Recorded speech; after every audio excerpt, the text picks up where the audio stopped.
ആദരണീയരെ, പ്രിയമുള്ള സുഹൃത്തുക്കളെ,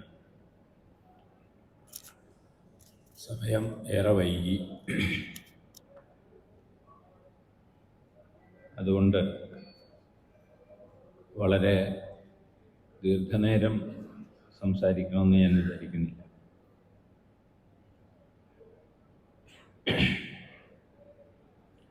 സാംസ്കാരിക രംഗത്തും വിദ്യാഭ്യാസ രംഗത്തും നാം അഭിമുഖീകരിക്കുന്ന സമകാല പ്രവണതകളെ നിങ്ങൾക്ക് മുന്നിൽ വിശദീകരിക്കേണ്ട ആവശ്യമുണ്ട് എന്നും എനിക്ക് തോന്നുന്നില്ല. കാരണം എനിക്കറിയാവുന്ന കാര്യങ്ങളൊക്കെ നിങ്ങൾക്കും അറിയാവുന്നതാണ്. അത്തരം പ്രശ്നങ്ങളോട് ഒരു അധ്യാപകൻ എന്ന നിലയ്ക്ക് ഞാൻ എങ്ങനെയാണ് പ്രതികരിക്കുന്നത് എന്നും ആ പ്രശ്നങ്ങളെക്കുറിച്ചുള്ള എൻ്റെ ആലോചനകൾ എന്താണ് എന്നും പ്രബുദ്ധരായ എൻ്റെ സുഹൃത്തുക്കളുമായി പങ്കുവെക്കാം എന്ന ഉദ്ദേശത്തോടു കൂടിയാണ് ഞാനിവിടെ നിൽക്കുന്നത്. നാം കരുതുന്നത് പോലെയുള്ള ഒരു ശുഭകരമായ ഭാവി വിദ്യാഭ്യാസ മേഖലയിൽ നിലനിൽക്കുന്നില്ല. എല്ലാ അർത്ഥത്തിലും നാം ഒരു തകർച്ചയെ, ഒരു കറ്റാസ്ട്രോഫി എന്ന് പറയാറുണ്ട്, അതിനെ പ്രതീക്ഷിച്ചുകൊണ്ട് തന്നെ വേണം മുന്നേറാൻ. അങ്ങനെ മുന്നേറുമ്പോൾ പ്രശ്നങ്ങൾ എന്ത് എന്നതുപോലെ തന്നെ പ്രധാനമാണ് ആ പ്രശ്നങ്ങളുടെ കാരണം എന്താണ് എന്ന അന്വേഷണം. അപ്പോൾ മാത്രമേ അതിൻ്റെ പരിഹാരത്തെക്കുറിച്ച് നമുക്ക് എന്തെങ്കിലും ചില കാര്യങ്ങളെക്കുറിച്ച് ആലോചിക്കാൻ കഴിയൂ. പരിഹാരം മറ്റൊന്നുമില്ല, സമ്പൂർണമായൊരു സാമൂഹ്യ വിപ്ലവത്തിലൂടെ മാത്രമേ ഇന്ന് നാം നേരിടുന്ന പ്രതിസന്ധികളെ മറികടക്കാൻ കഴിയൂ എന്ന് വിചാരിക്കുന്ന ഒരാളാണ് ഞാൻ. അതുകൊണ്ട് സംസ്കാരത്തിൻ്റെയും വിദ്യാഭ്യാസത്തിൻ്റെയും മേഖല ഒരു രാഷ്ട്രീയ മേഖലയാണ് എന്ന് തിരിച്ചറിയലാണ് ഒന്നാമത്തെ കാര്യം. രാഷ്ട്രീയം എന്നാൽ 5 വർഷം കൂടുമ്പോൾ നടക്കുന്ന തെരഞ്ഞെടുപ്പുകളാണ് എന്നും പാർലമെന്ററി ജനാധിപത്യമാണ് രാഷ്ട്രീയത്തിൻ്റെ ആധാരമെന്നും ഉള്ള മൂഢവിശ്വാസം ഇനിയും നാം കൈയൊഴിയാൻ തയ്യാറായില്ലെങ്കിൽ നമ്മെ കാത്തിരിക്കുന്നത് വലിയ ദുരന്തങ്ങളായിരിക്കും എന്നാണ് ഞാൻ വിചാരിക്കുന്നത്. കാരണം ഇന്ത്യൻ ഭരണകൂടവും ഇന്ത്യൻ ഭരണവർഗവും ഇന്ന് മുന്നേറിക്കൊണ്ടിരിക്കുന്ന ദിശയിൽ ഇനിയും മുന്നേറിയാൽ അത് തിരിച്ചറിയാനുള്ള ശേഷി പൗരസമൂഹത്തിന് ഇല്ലാതെ വന്നാൽ തീർച്ചയായും നാം ഇതുവരെ നേടിയതെല്ലാം നഷ്ടപ്പെടുന്ന ഒരു സ്ഥിതിവിശേഷം ഉണ്ടാകും. ഇതാണ് ആമുഖമായി എനിക്ക് സൂചിപ്പിക്കാനുള്ള ഒരു കാര്യം. പൗരസമൂഹത്തെ ജാഗ്രതപ്പെടുത്താതെ ഈ രാഷ്ട്രീയ സ്ഥിതിവിശേഷത്തെ മറികടക്കാനാവില്ല എന്നതാണ് പ്രധാനം. പൗരസമൂഹത്തെ തിരുത്തുക, പൗരസമൂഹത്തെ ശരിയായ രീതിയിൽ ചിന്തിക്കാൻ പ്രേരിപ്പിക്കുക എന്ന പ്രവൃത്തി നടക്കുന്നത് വാസ്തവത്തിൽ വിദ്യാഭ്യാസ മേഖലയിലാണ്. വിദ്യാഭ്യാസ മേഖലയിൽ ഉണ്ടാകുന്ന പുതിയ ചലനങ്ങളും പുതിയ ചിന്തകളുമാണ് പൗരസമൂഹത്തെ തിരുത്താനും പൗരസമൂഹത്തെ ശരിയായ രീതിയിൽ രൂപപ്പെടുത്താനും ശ്രമിക്കുന്നത്, അല്ലെങ്കിൽ അതിനെ സഹായിക്കുന്നത് എന്ന് നമുക്കറിയാം. കേരളം എന്ന് പറയുന്ന ഒരു പ്രദേശം ഉണ്ടായത് തന്നെ സാംസ്കാരിക മേഖലയിലും വിദ്യാഭ്യാസ മേഖലയിലും ഉണ്ടായ വലിയ ചലനങ്ങളുടെ ഫലമായിട്ടാണ്. അല്ലാതെ ഏതെങ്കിലും ഭരണകൂടത്തിന്റെ സംഭാവനയല്ല കേരളം. കേരളത്തെ കേരളമാക്കിയത് ഈ പറയുന്ന പ്രബുദ്ധതയുള്ള പൗരസമൂഹം. ആ പൗരസമൂഹത്തിന്റെ നേതൃത്വത്തിൽ നിന്ന നവോത്ഥാന പ്രസ്ഥാനങ്ങളും സാമൂഹ്യ പരിഷ്കരണ പ്രസ്ഥാനങ്ങളും കീഴാള പ്രസ്ഥാനങ്ങളും കമ്മ്യൂണിസ്റ്റ് പ്രസ്ഥാനങ്ങളും ജനകീയ ജനാധിപത്യ പ്രസ്ഥാനങ്ങളും എല്ലാം നേതൃത്വം നൽകിയ പൗരസമൂഹമാണ് കേരളത്തെ കേരളമാക്കിയത്. അതിൽ ഏറ്റവും പ്രധാന പങ്ക് വഹിച്ച ഒന്ന് വിദ്യാഭ്യാസമാണ്. എന്തായിരുന്നു കേരളത്തിൻ്റെ സാംസ്കാരിക മേഖലയിലും വിദ്യാഭ്യാസ മേഖലയിലും നടന്ന പോരാട്ടത്തിൻ്റെ അന്തിമ ഫലം? അത് വാസ്തവത്തിൽ ഒരു പൊതുമണ്ഡല രൂപീകരണമായി, ഒരു പബ്ലിക് സ്പിയർ ഫോർമേഷനാണ് വാസ്തവത്തിൽ നവോത്ഥാനം എന്ന് വിളിക്കുന്ന സന്ദർഭത്തിൽ കേരളത്തിൽ നടന്നത്. പൊതുമണ്ഡല രൂപീകരണം എന്ന് പറഞ്ഞാൽ അത് യൂറോപ്പിൽ നടന്നതുപോലെയുള്ള ഹെബർമാസും മറ്റും സൂചിപ്പിക്കുന്ന തരത്തിലുള്ള ഒരു പൊതുമണ്ഡല രൂപീകരണമല്ല കേരളത്തിൽ നടന്നത്. കേരളത്തിലെ പൊതുമണ്ഡല രൂപീകരണത്തിന്റെ ആധാരം ജാതിവിരുദ്ധ പ്രസ്ഥാനങ്ങളായി. ജാതിവിരുദ്ധ പ്രസ്ഥാനങ്ങളിലൂടെയാണ് കേരളത്തിൽ, അത് ഒരുപക്ഷെ ഇന്ത്യയുടെ മാത്രം സാമൂഹ്യ സവിശേഷതയാണ് ജാതി വ്യവസ്ഥ. ആ ജാതി വ്യവസ്ഥക്കെതിരെ കേരളത്തിൽ നടന്ന അതിശക്തമായ പ്രസ്ഥാനങ്ങളാണ് ഇന്ന് നാം പരിമിതമായ തോതിലെങ്കിലും കാണുന്ന കേരളത്തിന്റെ പൊതുമണ്ഡലത്തെ രൂപപ്പെടുത്തിയത്. അത് ഹെബർമാസ് പറയുന്ന പോലെ കോഫി ക്ലബ്ബുകളിൽ നടന്ന സംവാദങ്ങളിലൂടെയും അച്ചടിയിലൂടെയും മാത്രം ഉണ്ടായതല്ല. തീർച്ചയായും അച്ചടിയും വായനയും ഒക്കെ അതിനെ വളരെയധികം ശക്തിപ്പെടുത്തിയിട്ടുണ്ടെങ്കിലും സാമൂഹ്യ വിപ്ലവത്തിനു വേണ്ടി നേതൃത്വം നൽകിയ, ജീവൻ ബലിയർപ്പിച്ച മനുഷ്യരാണ് കേരളത്തിൽ പരിമിതമായ അർത്ഥത്തിലുള്ളൊരു പൊതുമണ്ഡലം ഉണ്ടാക്കിയത്. ഒരു പൊതുമണ്ഡലം ഉണ്ടാവണമെങ്കിൽ അതിൻ്റെ മുന്നുപാധി ഒരു സ്വകാര്യ മണ്ഡലമാണ്. വ്യക്തി രൂപപ്പെട്ടു വരുമ്പോൾ മാത്രമേ പൊതുമണ്ഡലം ഉണ്ടാവുന്നുള്ളൂ. വ്യക്തികൾ രൂപപ്പെടാതെ നിങ്ങൾക്ക് പൊതുമണ്ഡലം ഉണ്ടാക്കിയെടുക്കാൻ കഴിയില്ല. ജാതി ശരീരങ്ങളെ വ്യക്തി ശരീരങ്ങളാക്കി മാറ്റുന്ന പ്രവൃത്തിയായിരുന്നു നവോത്ഥാനം. ആ അർത്ഥത്തിൽ നിരന്തരമായ നാം ഇന്ന് പറയുന്ന, പേരെടുത്ത് പറയുന്ന അയ്യങ്കാളി, പൊയ്കയിൽ അപ്പച്ചനും ശ്രീനാരായണ ഗുരുവും വി ടി ഭട്ടതിരിപ്പാടും ഉൾപ്പെടെയുള്ള നിരവധി ആളുകളുടെ പേരുകളും പ്രസ്ഥാനങ്ങളുടെ പേരുകളും ഒക്കെ നമ്മൾ പറയും. അവരൊക്കെ എന്താ ചെയ്തതെന്ന് ചോദിച്ചാൽ, സ്വതന്ത്രമായി ചിന്തിക്കാൻ ശേഷിയുള്ള വ്യക്തികളെ രൂപപ്പെടുത്താനുള്ള പ്രക്രിയകളാണ് അവരൊക്കെ നിർവഹിച്ചത്. അവരിൽ പലരും വിദ്യാഭ്യാസ യോഗ്യതയൊന്നും ഇല്ലാത്ത ആളുകളെ. പക്ഷെ അവരെ സംബന്ധിച്ചിടത്തോളം ഈ പറയുന്ന ഒരു ഭാവി കേരളം എന്നത് എല്ലാവർക്കും നടക്കാവുന്ന വഴി, എല്ലാവർക്കും പഠിക്കാവുന്ന വിദ്യാലയം, എല്ലാവർക്കും പോകാവുന്ന ആശുപത്രികൾ, അങ്ങനെ വിഭവങ്ങൾ എല്ലാവർക്കും തുല്യമായി പങ്കിട്ടെടുക്കാൻ കഴിയുന്ന ഒരു സാമൂഹ്യ വ്യവസ്ഥ രൂപപ്പെടുത്തിയെടുക്കണമെന്ന കാഴ്ചപ്പാടോടുകൂടിയാണ് കേരളത്തിന്റെ സവിശേഷമായ സാഹചര്യത്തിൽ ഈ പൊതുമണ്ഡല രൂപീകരണം നടന്നത് എന്നാണ് ഞാൻ പറഞ്ഞത്.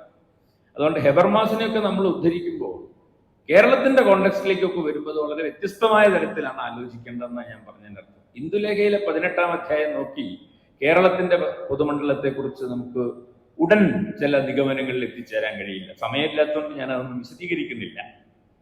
ബൂർഷ പബ്ലിക് സ്പിയർ എന്ന് പറയുന്ന ഒരു പബ്ലിക് സ്പിയർ അല്ല നമ്മുടെ നാട്ടിൽ അങ്ങനെ ഉണ്ടായി വന്നത്. അതിന്റെ സ്വഭാവത്തിൽ തന്നെ വ്യത്യാസമുണ്ടെന്ന് അവർ സാമൂഹ്യശാസ്ത്രമൊക്കെ പഠിപ്പിക്കുന്ന അധ്യാപകർ ഈ കൂട്ടത്തിൽ ഉണ്ടാവുന്നതുകൊണ്ടാണ് ഞാൻ പറയുന്നത്. ഇതിനൊന്നും തിയറൈസ് ചെയ്യാൻ നമ്മൾ അധ്യാപകരാരും ശ്രമിക്കാറില്ല. അതുകൊണ്ട് നമ്മൾ ഹെബർമാസിനെ വായിച്ച് പബ്ലിക് സ്പിയറിനെ കുറിച്ച് പറയും. കേരളത്തിലെ പബ്ലിക് സ്പിയർ ഫോർമേഷൻ അയ്യങ്കാളി നടത്തിയ, പൊയ്കയിലപ്പച്ചൻ നടത്തിയ പോരാട്ടങ്ങൾ എങ്ങനെയാണെന്നുള്ളത് സൈദ്ധാന്തികവൽക്കരിക്കാനുള്ള ശ്രമം നമ്മൾ നടത്താറില്ല. അത് നമ്മുടെ ജ്ഞാന പദ്ധതികളുടെ തന്നെ ഒരു പ്രതിസന്ധിയാണ്. അതിലേക്ക് ഞാൻ കടക്കുന്നില്ല, സമയമില്ല. ഏതായാലും ഇത് വളരെ പ്രധാനപ്പെട്ട ഒരു കാര്യമാണ്. അങ്ങനെ അയ്യങ്കാളി നമുക്കറിയാലോ, അദ്ദേഹമാണ് വിദ്യാഭ്യാസത്തിന് വേണ്ടി ഏതാണ്ട് 1.5 വർഷം നീണ്ടു നിന്ന് പണിമുടക്ക് സമരം നടത്തിയ നാടാണ് കേരളം. ഞാൻ വിശദാംശങ്ങളിലേക്ക് പോകുന്നില്ല. 27-ാം വയസ്സിൽ അക്ഷരം പഠിച്ച വി ടി ഭട്ടതിരിപ്പാട് നമ്പൂതിരി സമുദായത്തിലെ സ്ത്രീകളെ വിദ്യാഭ്യാസം ചെയ്യിക്കുന്നതിന് വേണ്ടിയുള്ള പോരാട്ടം ഏറ്റെടുക്കുകയാണ് ചെയ്തത്. വിദ്യാഭ്യാസത്തിന്റെ സദ്ഫലം 27-ാം വയസ്സിൽ അക്ഷരം പഠിച്ച് മാൻമാർക്ക് കുട എന്ന പരസ്യം ആദ്യമായി വായിച്ച് ലോകത്തിന്റെ വെളിച്ചത്തിലേക്ക് കടന്നു വന്ന വി ടി ഭട്ടതിരിപ്പാട് തന്റെ വിദ്യാഭ്യാസം ഉപയോഗിച്ചത് സാമൂഹ്യ മുന്നേറ്റത്തിന് വേണ്ടിയാണെന്നാണ് ഞാൻ പറഞ്ഞതിൻ്റെ അർത്ഥം. ഇങ്ങനെ വിദ്യ കൊണ്ട് പ്രബുദ്ധരാവാനാണ് ശ്രീനാരായണ ഗുരു പറഞ്ഞത്. വിദ്യ കൊണ്ട് പ്രബുദ്ധി, പ്രകർഷണയുള്ള ബുദ്ധിയാണ്, തെളിഞ്ഞ ബുദ്ധി ഉണ്ടാവുക. ഇതെല്ലാം ആത്മബോധമുള്ള മനുഷ്യരെ നിർമ്മിക്കാനുള്ളതാണ് വിദ്യാഭ്യാസം എന്നുള്ളതായിരുന്നു കാഴ്ചപ്പാട്. അപ്പൊ what is the role of education എന്ന് ചോദിച്ചാൽ ആത്മബോധമുള്ള മനുഷ്യരെ നിർമ്മിക്കുക എന്നുള്ളതായിരുന്നു. ആത്മബോധമുള്ള സ്ത്രീകളെ, ആത്മബോധമുള്ള ദളിത് സമൂഹങ്ങളെ, ആത്മബോധമുള്ള മനുഷ്യരെ, നമ്പൂതിരിയെ മനുഷ്യനാക്കുക. മതമേതായാലും മനുഷ്യൻ നന്നായാൽ മതി. ബഷീറിന്റെ ഒരു മനുഷ്യൻ, മനുഷ്യൻ മനുഷ്യൻ മനുഷ്യൻ എന്ന് സംസാരിച്ചുകൊണ്ടിരുന്ന ഒരു നൂറ്റാണ്ടാണ് കടന്നുപോയത്. അതാണ് ഈ പൊതുമണ്ഡലത്തിന്റെ സൃഷ്ടി എന്ന് പറയുന്നത്. ഈ പൊതുമണ്ഡലത്തിന്റെ ഉൽപ്പന്നം മനുഷ്യൻ ആയിരുന്നു. അത് വളരെ പ്രധാനപ്പെട്ട, വാസ്തവത്തിൽ ഒരു സമൂഹത്തിന്റെ മുന്നേറ്റത്തിൽ വളരെ പ്രധാനപ്പെട്ട ഒരു കാര്യം ആയിരുന്നു. അപ്പൊ വിദ്യാഭ്യാസം എന്ന് പറയുന്നത് മനുഷ്യരെ നിർമ്മിക്കാനും സ്വതന്ത്രമായി ചിന്തിക്കുന്ന വ്യക്തിയെ നിർമ്മിക്കാനും ആ സ്വതന്ത്രമായി ചിന്തിക്കുന്ന വ്യക്തികൾ തമ്മിലുള്ള സംവാദത്തിലൂടെയും ഇടപെടലിലൂടെയും ഒരു പൊതുമണ്ഡലത്തെ രൂപപ്പെടുത്താനും നേതൃത്വപരമായി പങ്കുവഹിച്ചൊരു വ്യവഹാരത്തെയാണ് വിദ്യാഭ്യാസം എന്ന് പറയുന്നത്. ഞാൻ ആവർത്തിച്ചു പറയുന്നു, വിദ്യാഭ്യാസം എന്നതിൻ്റെ അർത്ഥം സമൂഹത്തെ നിർമ്മിക്കുക എന്ന അടിസ്ഥാനപരമായ പ്രക്രിയയാണ്. അതുകൊണ്ട് അതിന് സംസ്കാരത്തിൽ നിന്ന് വേറിട്ട് അതിനൊരു നിൽപ്പില്ല. സംസ്കാരത്തിൽ നിന്ന് വേറിട്ട് വിദ്യാഭ്യാസത്തിന് നിൽപ്പുണ്ട് എന്ന് ആരാണ് വരുത്തി തീർത്തത് എന്ന ചോദ്യം നാം ഉന്നയിക്കേണ്ടതാണ്. ഇപ്പോൾ RRC മാഷെ പറ്റി ഇവിടെ പറഞ്ഞു. ഇങ്ങനെ നാം കേൾക്കുന്ന അധ്യാപകരുടെ ഒക്കെ ചരിത്രം എടുത്ത് നോക്കൂ നിങ്ങൾ. കമ്പളത്ത് ഗോവിന്ദൻ നായർ എന്നൊരു അധ്യാപകനായിരുന്നു. അദ്ദേഹമാണ് 1944 ഈ ഹിച്ച്കോക്കിന്റെ പ്രതിമ പൊളിക്കാൻ വേണ്ടിയുള്ള യാത്രയ്ക്കുള്ള പാട്ടെഴുതിയതിന്റെ പേരിൽ 10-12 വർഷം തടവ് കിടന്നു. ജോലി നഷ്ടപ്പെട്ടു അദ്ദേഹത്തിന്. കമ്പളത്ത് ഗോവിന്ദൻ നായരെ പോലെ എത്ര അധ്യാപകർ, ഏതെങ്കിലും ഒരു അധ്യാപകൻ സ്കൂളിൽ മാത്രം ഇരുന്ന് ജോലി ചെയ്ത് മരിച്ചു പോയിട്ടുണ്ടായിരുന്നു ആ കാലത്ത്. അവര് കർഷകരെ സംഘടിപ്പിച്ചു, ഗ്രന്ഥശാല പ്രസ്ഥാനത്തിന് നേതൃത്വം നൽകി, സാമൂഹ്യ പ്രസ്ഥാനങ്ങളുടെ മുന്നിൽ നിന്നു. അതാണ് അധ്യാപകർ ചെയ്തത്. അതുകൊണ്ട് വിദ്യാഭ്യാസ പ്രവർത്തനം ഒരിക്കലും സാംസ്കാരിക പ്രവർത്തനത്തിൽ നിന്ന് വേറിട്ട് നിൽക്കുന്ന ഒരു കാര്യമായിരുന്നില്ല കേരളത്തിൽ. അവരാണ് കേരളത്തെ കേരളമാക്കിയത്. അതാ. അതുകൊണ്ട് വിദ്യാഭ്യാസവും സംസ്കാരവും തമ്മിലുള്ള ബന്ധം എന്താണെന്ന് നോക്കാൻ ചെറുകാട്ടിനെ നോക്കിയാൽ മതി, കമ്പളത്ത് ഗോവിന്ദൻ നായർ നോക്കിയാൽ മതി. ഇതൊക്കെ മലപ്പുറം ജില്ലയിൽ നിന്ന് എനിക്കറിയാവുന്ന ചില പേരുകൾ പറഞ്ഞെന്ന് മാത്രമേ ഉള്ളൂ. എത്രയോ അധ്യാപകർ ഇതുപോലെ ഓരോരോ നാട്ടുപുറത്തുണ്ടായിരുന്നു. അവരാണ് കേരളത്തെ കേരളമാക്കിയത് എന്നാണ് ഞാൻ പറഞ്ഞതിന്റെ അർത്ഥം. അതുകൊണ്ട് വിദ്യാഭ്യാസവും സംസ്കാരവും എന്ന് പറയുന്നത് കൃത്രിമമായി യോജിപ്പിക്കേണ്ട രണ്ട് വാക്കുകളല്ല. അതൊരു പ്രാക്സിസിലൂടെ സൃഷ്ടിച്ചെടുത്ത നാടാണ് കേരളം എന്നാണ് ഞാൻ പറഞ്ഞതിന്റെ അർത്ഥം. കേരളത്തിൽ നാം പറയുന്ന ഈ സംവാദാത്മകമായ ഈ പൊതുമണ്ഡല രൂപീകരണത്തിൽ അധ്യാപക സമൂഹം വിദ്യാഭ്യാസ പ്രവർത്തനവും നിർവഹിച്ച പങ്ക് വളരെ പ്രധാനമാണ്. വിദ്യാഭ്യാസം എന്റെ സമുദായത്തിൽ നിന്ന് 10 BA-ക്കാരുണ്ടായാൽ മതി എന്ന് എന്തിനാണ് അയ്യങ്കാളി സ്വപ്നം കണ്ടത്? 10 BA-ക്കാരുണ്ടായതുകൊണ്ട് എന്താ പ്രയോജനം? എന്താണ് ആ BA എന്നതുകൊണ്ട് അദ്ദേഹം ഉദ്ദേശിച്ചത്? അത് മറ്റൊന്നല്ല, അതൊരു കൾച്ചറൽ ക്യാപിറ്റലാണ്. കേരളം പോലുള്ളൊരു സമൂഹത്തിൽ സനാതന ധർമ്മവും വർണ്ണാശ്രമ വ്യവസ്ഥയും നിലനിന്നിരുന്ന ഒരു സമൂഹത്തിൽ ബഹുഭൂരിപക്ഷം മനുഷ്യർക്കും നിഷേധിക്കപ്പെട്ട സാംസ്കാരിക മൂലധനം, ബ്രാഹ്മണ്യം, ജാതി മേൽക്കോയ്മ, അതിന് പകരം എന്താണുള്ളത്? അതിന് പകരം വെക്കാനുള്ള ആധുനികമായ സാംസ്കാരിക മൂലധനമാണ് BA. അതാണ് BA. അപ്പൊ BA, ഞാനൊരു BA-ക്കാരനാണ് എന്ന് പറയുമ്പോൾ ഉണ്ടാകുന്നത് എന്താണ്? ഞാനൊരു ബ്രാഹ്മണനാണെന്ന് പറയുമ്പോൾ, ഞാനൊരു പുരുഷനാണെന്നൊക്കെ പറയുമ്പോൾ ഒരാൾക്ക് ഉണ്ടാവുന്ന കൾച്ചറൽ ക്യാപിറ്റൽ എന്ന് നമ്മൾ പറയാറില്ല, ആണ് സിംബോളിക് ക്യാപിറ്റൽ. ബോർത്തി പറയുന്ന ചില സങ്കല്പങ്ങൾ അതാണ്. അങ്ങനെയുള്ള ഈ സിംബോളിക് ക്യാപിറ്റലാണ് വാസ്തവത്തിൽ നിങ്ങൾക്ക് കിട്ടുന്ന ഈ ബിരുദം എന്ന് പറയുന്നത്. അപ്പോ ബ്രാഹ്മണ്യം പോലുള്ള ഈ മൂല്യങ്ങളെ, ഈ ക്യാപിറ്റലിനെ, ഈ മൂലധനത്തെ അതിന് പകരം വെക്കാനുള്ള ആധുനിക മൂലധനമായി, ആധുനിക വിഭവമായി വിദ്യാഭ്യാസം മാറുന്നു. അങ്ങനെ ഒരു കൾച്ചറൽ ക്യാപിറ്റൽ എന്ന അർത്ഥത്തിൽ വിദ്യാഭ്യാസം നമ്മുടെ സമൂഹത്തിൽ അംഗീകരിക്കപ്പെടുന്നത് ഈ നവോത്ഥാന കാലഘട്ടത്തിലാണ്.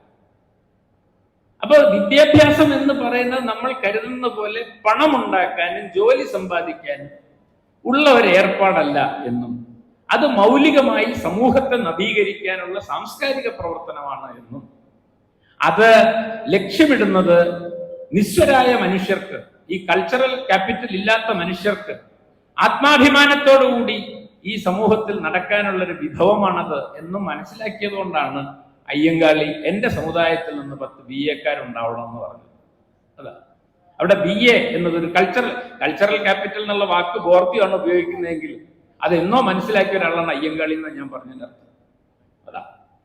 അപ്പൊ ആ രീതിയിൽ നാം നേടിയെടുത്ത വിദ്യാഭ്യാസം എന്ന് പറയുന്നത് യഥാർത്ഥത്തിൽ വളരെയധികം സാമൂഹ്യ മൂല്യമുള്ള, സാംസ്കാരിക മൂല്യമുള്ള ഒന്നാണ് എന്നാണ് പറഞ്ഞതിൻ്റെ അർത്ഥം. അപ്പൊ ആ ഭാഗം ഞാൻ അവസാനിപ്പിച്ചു. ഇനി രണ്ടാമത്തെ ഭാഗം, യഥാർത്ഥത്തിൽ നാം ഇങ്ങനെ നേടിയെടുത്ത ഈ വിദ്യാഭ്യാസത്തിന് സമകാല സമൂഹത്തിൽ സംഭവിക്കുന്ന പരിണാമം എന്താണ്? അതും വിശദീകരിക്കേണ്ട കാര്യമില്ല. എല്ലായ്പ്പോഴും നമ്മൾ പറയുന്ന 2 കാര്യങ്ങളാണ് ഇന്ത്യൻ വിദ്യാഭ്യാസത്തെ സംബന്ധിച്ചിടത്തോളം. ഒരു വഴിയിൽ അത് കമ്പോള താല്പര്യങ്ങൾക്ക് കീഴൊതുങ്ങുന്നു. അതിങ്ങനെ രൂക്ഷമായി മുന്നേറിക്കൊണ്ടിരിക്കുകയാണ് നമ്മുടെ വിദ്യാഭ്യാസ മേഖലയിൽ. മറ്റൊരു വഴിയിൽ വർഗീയ താല്പര്യങ്ങൾക്ക്, പുനരുത്ഥാനവാദത്തിന് നമ്മുടെ വിദ്യാഭ്യാസ രംഗം കീഴൊതുങ്ങുന്നു. ഇതൊന്നും ഞാൻ വിശദീകരിക്കാൻ ഉദ്ദേശിക്കുന്നില്ല.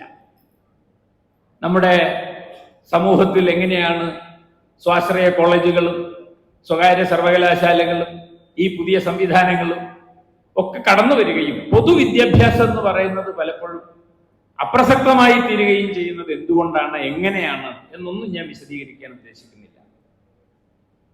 പക്ഷെ അതിന്റെ ഫലം എന്താണ്? കമ്പോളവൽക്കരണത്തിന്റെ ഫലം എന്താണ്? കമ്പോളവൽക്കരണത്തിന്റെ ഫലം പല ഫലങ്ങളുണ്ടാവാം. അതിൽ ഏറ്റവും പ്രധാനപ്പെട്ട ഫലം ഞാൻ നേരത്തെ പറഞ്ഞ വിവേചനരഹിതമായ ഒരു സമൂഹത്തെ നിർമ്മിക്കാനാണ് വിദ്യാഭ്യാസം കൊണ്ട് നവോത്ഥാന നായകന്മാരും നവോത്ഥാന പ്രവർത്തകരും നവോത്ഥാന കാലത്ത് ശ്രമിച്ചതെങ്കിൽ ആ വിദ്യാഭ്യാസം വിവേചനം ഉണ്ടാക്കാനുള്ള ഒരു ഉപാധിയായി തീരുന്നു എന്നതാണ് കമ്പോളവൽക്കരണത്തിന്റെ ഫലം.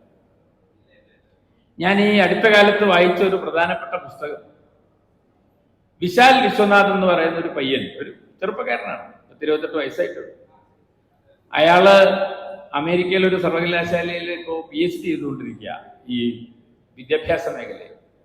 സ്മാർട്ട് ആൻഡ് ഡം എന്നാണ് ആ പുസ്തകത്തിന്റെ പേര്. ആ പുസ്തകം ഞാൻ പറയുന്നത് നിങ്ങൾ എല്ലാവരും വാങ്ങി വായിക്കണം എന്ന് ഞാൻ സജസ്റ്റ് ചെയ്യുന്ന ഒരു പുസ്തകം. അധ്യാപക ജോലി ചെയ്യുന്ന എല്ലാവരും ഒന്ന് വായിക്കണം. എന്താണ് ഇന്ത്യൻ എഡ്യൂക്കേഷൻ എന്ന് നിങ്ങൾക്കപ്പം മനസ്സിലാവും. ആ പുസ്തകത്തില് 1ാമത്തെ അധ്യായം രാജസ്ഥാനിലെ ഒരു ഗ്രാമത്തിൽ ചെന്നപ്പോൾ അയാൾക്കുണ്ടായ ഒരു അനുഭവം. ഒരു എത്നോഗ്രാഫി പോലെയാണ് അയാൾ അത് ചെയ്തിരിക്കുന്നത്. അപ്പോ ആ ഗ്രാമത്തിൽ അയാൾ ചെല്ലുമ്പോൾ, രാജസ്ഥാൻ എന്നുള്ള പ്രദേശം നിങ്ങൾക്കറിയാലോ, മരുഭൂമിയാണ്.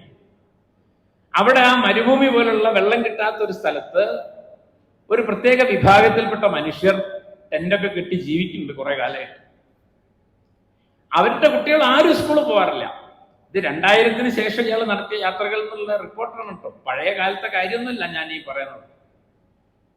അപ്പൊ അവിടെ കുട്ടികൾ ആരും സ്കൂളിൽ പോകാറില്ല. പെൺകുട്ടികൾക്ക് എന്തുകൊണ്ടാണ് സ്കൂളിൽ പോകാൻ പറ്റാത്തതെന്ന് ചോദിച്ചാൽ വെള്ളമില്ലല്ലോ. അപ്പൊ വെള്ളം ഇല്ലാത്തത് കൊണ്ട് ഈ പെൺകുട്ടികൾ 1, 2, 3 കുടങ്ങളൊക്കെ ആയിട്ട് വളരെ ദൂരെ പോയി വെള്ളം ശേഖരിച്ചു വരണം. അത് ശേഖരിച്ചു വരുമ്പോഴേക്ക് ഏതാണ്ട് ഉച്ചയാവും. പിന്നെ അവർക്ക് പഠിക്കാൻ കഴിയില്ല. ആൺകുട്ടികളൊക്കെ രാവിലെ തന്നെ ദൂരെ നഗരങ്ങളിലേക്ക് ജോലിക്ക് പോകും. അങ്ങനെ ഇരിക്കെ ഒരു NGO, ഒരു നോൺ ഗവൺമെന്റൽ ഓർഗനൈസേഷൻ, ഈ കുട്ടികൾക്ക് വിദ്യാഭ്യാസം കൊടുക്കുന്നതിനുള്ള ഒരു സംവിധാനത്തെ കുറിച്ച് ആലോചിച്ചു. അവരാദ്യം ചെയ്തത് അവരുടെ സെറ്റിൽമെന്റിന് മുന്നിലുള്ള വലിയൊരു മരുഭൂമി പോലെ ഇങ്ങനെ പരന്നു കിടക്കുന്ന സ്ഥലമാണ്, അവിടെ വലിയൊരു ടാങ്ക് കുഴിച്ചു. എന്നിട്ട് ദൂരെ നിന്ന് വെള്ളം കൊണ്ടുവന്ന ടാങ്കിൽ സംഭരിച്ചു. അങ്ങനെ വന്നതോടുകൂടി പെൺകുട്ടികൾക്ക് വെള്ളം തേടി പോകേണ്ട ബുദ്ധിമുട്ട് ഒഴിവായി. അതിനുശേഷം അവരവിടെ ഒരു സ്കൂൾ ആരംഭിച്ചു. ആ സ്കൂൾ ആരംഭിച്ചപ്പോൾ ഈ പുരുഷന്മാരായിട്ടുള്ള ആൾക്കാർ, ഈ കുട്ടികളുടെ അച്ഛനും ഒക്കെ ദൂരെ ജോലിക്ക് പോയാൽ വൈകുന്നേരം അത്യാവശ്യം മദ്യപിക്കുകയും പാൻപരാഗ് ചവയ്ക്കുകയും ഒക്കെ ചെയ്ത് ഈ പറഞ്ഞ സ്കൂളിന്റെ വരാന്തയിൽ വന്നിരുന്ന് ഉറക്ക വർത്താനം പറയും. തങ്ങളുടെ മക്കളാണ് ഉള്ളിൽ പഠിക്കുന്നത്. അവിടെ എന്താ നടക്കണമെന്ന് ഈ ഇരിക്കുന്ന ആൾക്കാർക്ക് ഒന്നും അറിഞ്ഞൂടാ. അവരുടെ ശല്യം കൊണ്ട് പലപ്പോഴും ക്ലാസ് എടുക്കാൻ പറ്റാറില്ല. രക്ഷിതാക്കളുടെ ശല്യം കൊണ്ട് കുട്ടികളെ പഠിപ്പിക്കാൻ പറ്റില്ല. എന്തിനാ ഇവരിത് തുടങ്ങിയതെന്ന് ആ രക്ഷിതാക്കൾക്ക് ആർക്കും അറിഞ്ഞൂടാ. 10-12 വയസ്സ് 13 വയസ്സായി പെൺകുട്ടിക്ക് മെൻസുറേഷൻ ആയി കഴിഞ്ഞാൽ പിന്നെ കല്യാണം ആലോചിച്ചു, പറഞ്ഞയച്ചു, പിന്നെ പഠിക്കുന്ന ഏർപ്പാടില്ല. അങ്ങനെ ഇരിക്കെ അതിലൊരു പെൺകുട്ടി മാത്രം അവൾക്ക് തുടർന്നും പഠിക്കണമെന്ന് വാശി പിടിക്കുകയും അവള് പഠിക്കുകയും അവള് BSc ബോട്ടണി പാസ്സായി ഒരു സർക്കാർ ഉദ്യോഗം നേടുകയും ചെയ്തു. ആ സമുദായത്തിലെ ആദ്യത്തെ ബിരുദ വിദ്യാർത്ഥിയാണ് ആ കുട്ടി. എന്റെ സമുദായത്തിൽ നിന്ന് 10 BA-ക്കാരുണ്ടായാൽ മതി എന്ന് അയ്യങ്കാളി പറഞ്ഞു. ആ സമുദായത്തിൽ എത്രയോ BA-ക്കാരുണ്ടായി. അത് കഴിഞ്ഞ് നൂറ്റാണ്ട് കഴിഞ്ഞ ഒരു കാലത്താണ് രാജസ്ഥാനിലെ ഒരു ഗ്രാമത്തിൽ ആദ്യമായി ഒരു BA-ക്കാരി ഉണ്ടാവുന്നത്. ഇതാണ് ഡിസ്പാരിറ്റി എന്ന് പറയുന്നത്. ഈ ഇന്ത്യൻ വിദ്യാഭ്യാസ വ്യവസ്ഥയ്ക്കകത്തുള്ള വിവേചനം എന്ന് പറയുന്നത് അത്ര ഭീകരമാണ്. എന്നാൽ അതേ രാജസ്ഥാനിലെ കോട്ട എന്നൊരു സ്ഥലമുണ്ട്. അതിവിടെ ഇരിക്കുന്ന മിക്കവാറും എല്ലാവരും കേട്ടിട്ടുണ്ടോ? അതാ ഓരോ വർഷവും 18, 19, 20 കുട്ടികൾ ആത്മഹത്യ ചെയ്യുന്ന നഗരം. എൻട്രൻസ് കോച്ചിങ് ആണ്. ആ എൻട്രൻസ് കോച്ചിങ്ങിനെ കുറിച്ച് ഈ വിശാൽ ഈ പുസ്തകത്തിനകത്ത് പറയുന്നുണ്ട്. ഞാൻ അതിന്റെ വിശദാംശങ്ങൾ പറയുന്നില്ല. അവിടെ ഒരു ട്യൂഷൻ സെന്ററിൽ നിങ്ങൾക്ക് അഡ്മിഷൻ കിട്ടണമെങ്കിൽ വലിയ ബുദ്ധിമുട്ടാണ്. അതിന് വലിയ പരീക്ഷയ്ക്ക് എഴുതി വലിയ സ്കോറൊക്കെ കിട്ടണം. സ്റ്റാർ ബാച്ച് എന്നുള്ളൊരു ബാച്ച് ഉണ്ട്. ഒരു ട്യൂഷൻ സെന്റർ തന്നെയാണ് സ്റ്റാർ ബാച്ച്. 10 കുട്ടികളുടെ ബാച്ചാണ്. അതിൽ 1ാം റാങ്ക് കിട്ടുന്ന ആൾക്ക് 5000 രൂപ സ്കോളർഷിപ്പ് കൊടുക്കും. 2 മുതൽ 5 വരെ റാങ്ക് കിട്ടുന്നവർക്ക് 4000 രൂപ സ്കോളർഷിപ്പ് കൊടുക്കും. 6 മുതൽ 10 വരെ റാങ്ക് കിട്ടുന്നവർക്ക് 3000 രൂപ സ്കോളർഷിപ്പ് കൊടുക്കും. 11 മുതൽ 20 വരെയുള്ള കുട്ടികൾക്ക് 2000 രൂപ സ്കോളർഷിപ്പ് കൊടുക്കും. 21 മുതൽ 50 വരെയുള്ള കുട്ടികൾക്ക് 1000 രൂപ സ്കോളർഷിപ്പ് കൊടുക്കും. 10 വരെയുള്ള കുട്ടികളെയാണ് സ്റ്റാർ ബാച്ച് എന്ന് പറയുന്നത്. ഈ 50-ൽ താഴെയുള്ള ഈ 50 വരെയുള്ള കുട്ടികൾക്ക് സ്കോളർഷിപ്പും കൊടുക്കും, ഹോസ്റ്റലും കൊടുക്കും. ഹോസ്റ്റലിൽ AC റൂം ഉണ്ടാവും, 5 സ്റ്റാർ ഭക്ഷണം ഉണ്ടാവും. 50-ന് താഴെ റാങ്ക് ഉള്ളവർക്ക് ഹോസ്റ്റലും ഇല്ല, 5 സ്റ്റാർ ഭക്ഷണവും ഇല്ല. ഏതെവിടെങ്കിലൊക്കെ പോയി സ്വന്തമായി താമസിച്ച് പഠിച്ചോളണം. അത് അമ്മയൊക്കെ വന്ന് നിൽക്കണം. അങ്ങനെ കുട്ടി അധ്വാനിക്കുന്നതിന്റെ ഇരട്ടി അമ്മ അധ്വാനിക്കണം. അങ്ങനെയാണ്. കുട്ടി ഉറങ്ങുമ്പോഴേ അമ്മയ്ക്ക് ഉറങ്ങാൻ പറ്റുള്ളൂ. അങ്ങനെയാണ്. കുട്ടീനെ രാവിലെ ഉണർത്തേണ്ടത് അമ്മയുടെ ബാധ്യതയാണ്. അങ്ങനെ അമ്മയ്ക്കും മോനും കൂടി അവിടെ വന്ന് താമസിച്ച് പഠിക്കണം എന്നുണ്ടെങ്കിൽ അതിന് പറ്റുന്ന അഫോർഡബിൾ ആയിട്ടുള്ള അത്ര ആളുകൾക്ക് അത് സാധിക്കുള്ളൂ. അല്ലാത്തവർക്ക് അത് ചെയ്യാൻ കഴിയില്ല. അങ്ങനെയുള്ള ആളുകളുടെ ഒരു നഗരമാണ് കോട്ട. അവിടെ ഈ പഠിത്തത്തിന്റെ ഭാരം താങ്ങാൻ വയ്യാതെ കുട്ടികൾ ആത്മഹത്യ ചെയ്യുക. അച്ഛന്റെയും അമ്മയുടെയും പ്രതീക്ഷയ്ക്കൊത്ത് ഉയരാൻ കഴിയാത്ത കുട്ടികൾ, ആത്മവിശ്വാസം നഷ്ടപ്പെട്ട് ആത്മബോധം നഷ്ടപ്പെട്ട് ആത്മഹത്യയിലേക്ക് നയിക്കുന്ന ഒരു നഗരം. ആത്മബോധം ഉണ്ടാക്കലാണ് വിദ്യാഭ്യാസത്തിന്റെ ലക്ഷ്യം എന്ന് ഞാൻ പറഞ്ഞിട്ട് 5 മിനിറ്റ് കഴിഞ്ഞിട്ടില്ല. നമുക്ക് ഉദ്ധരിക്കാനുള്ളത് ആത്മഹത്യ ചെയ്യുന്ന കുട്ടികളെ കുറിച്ചാണ്.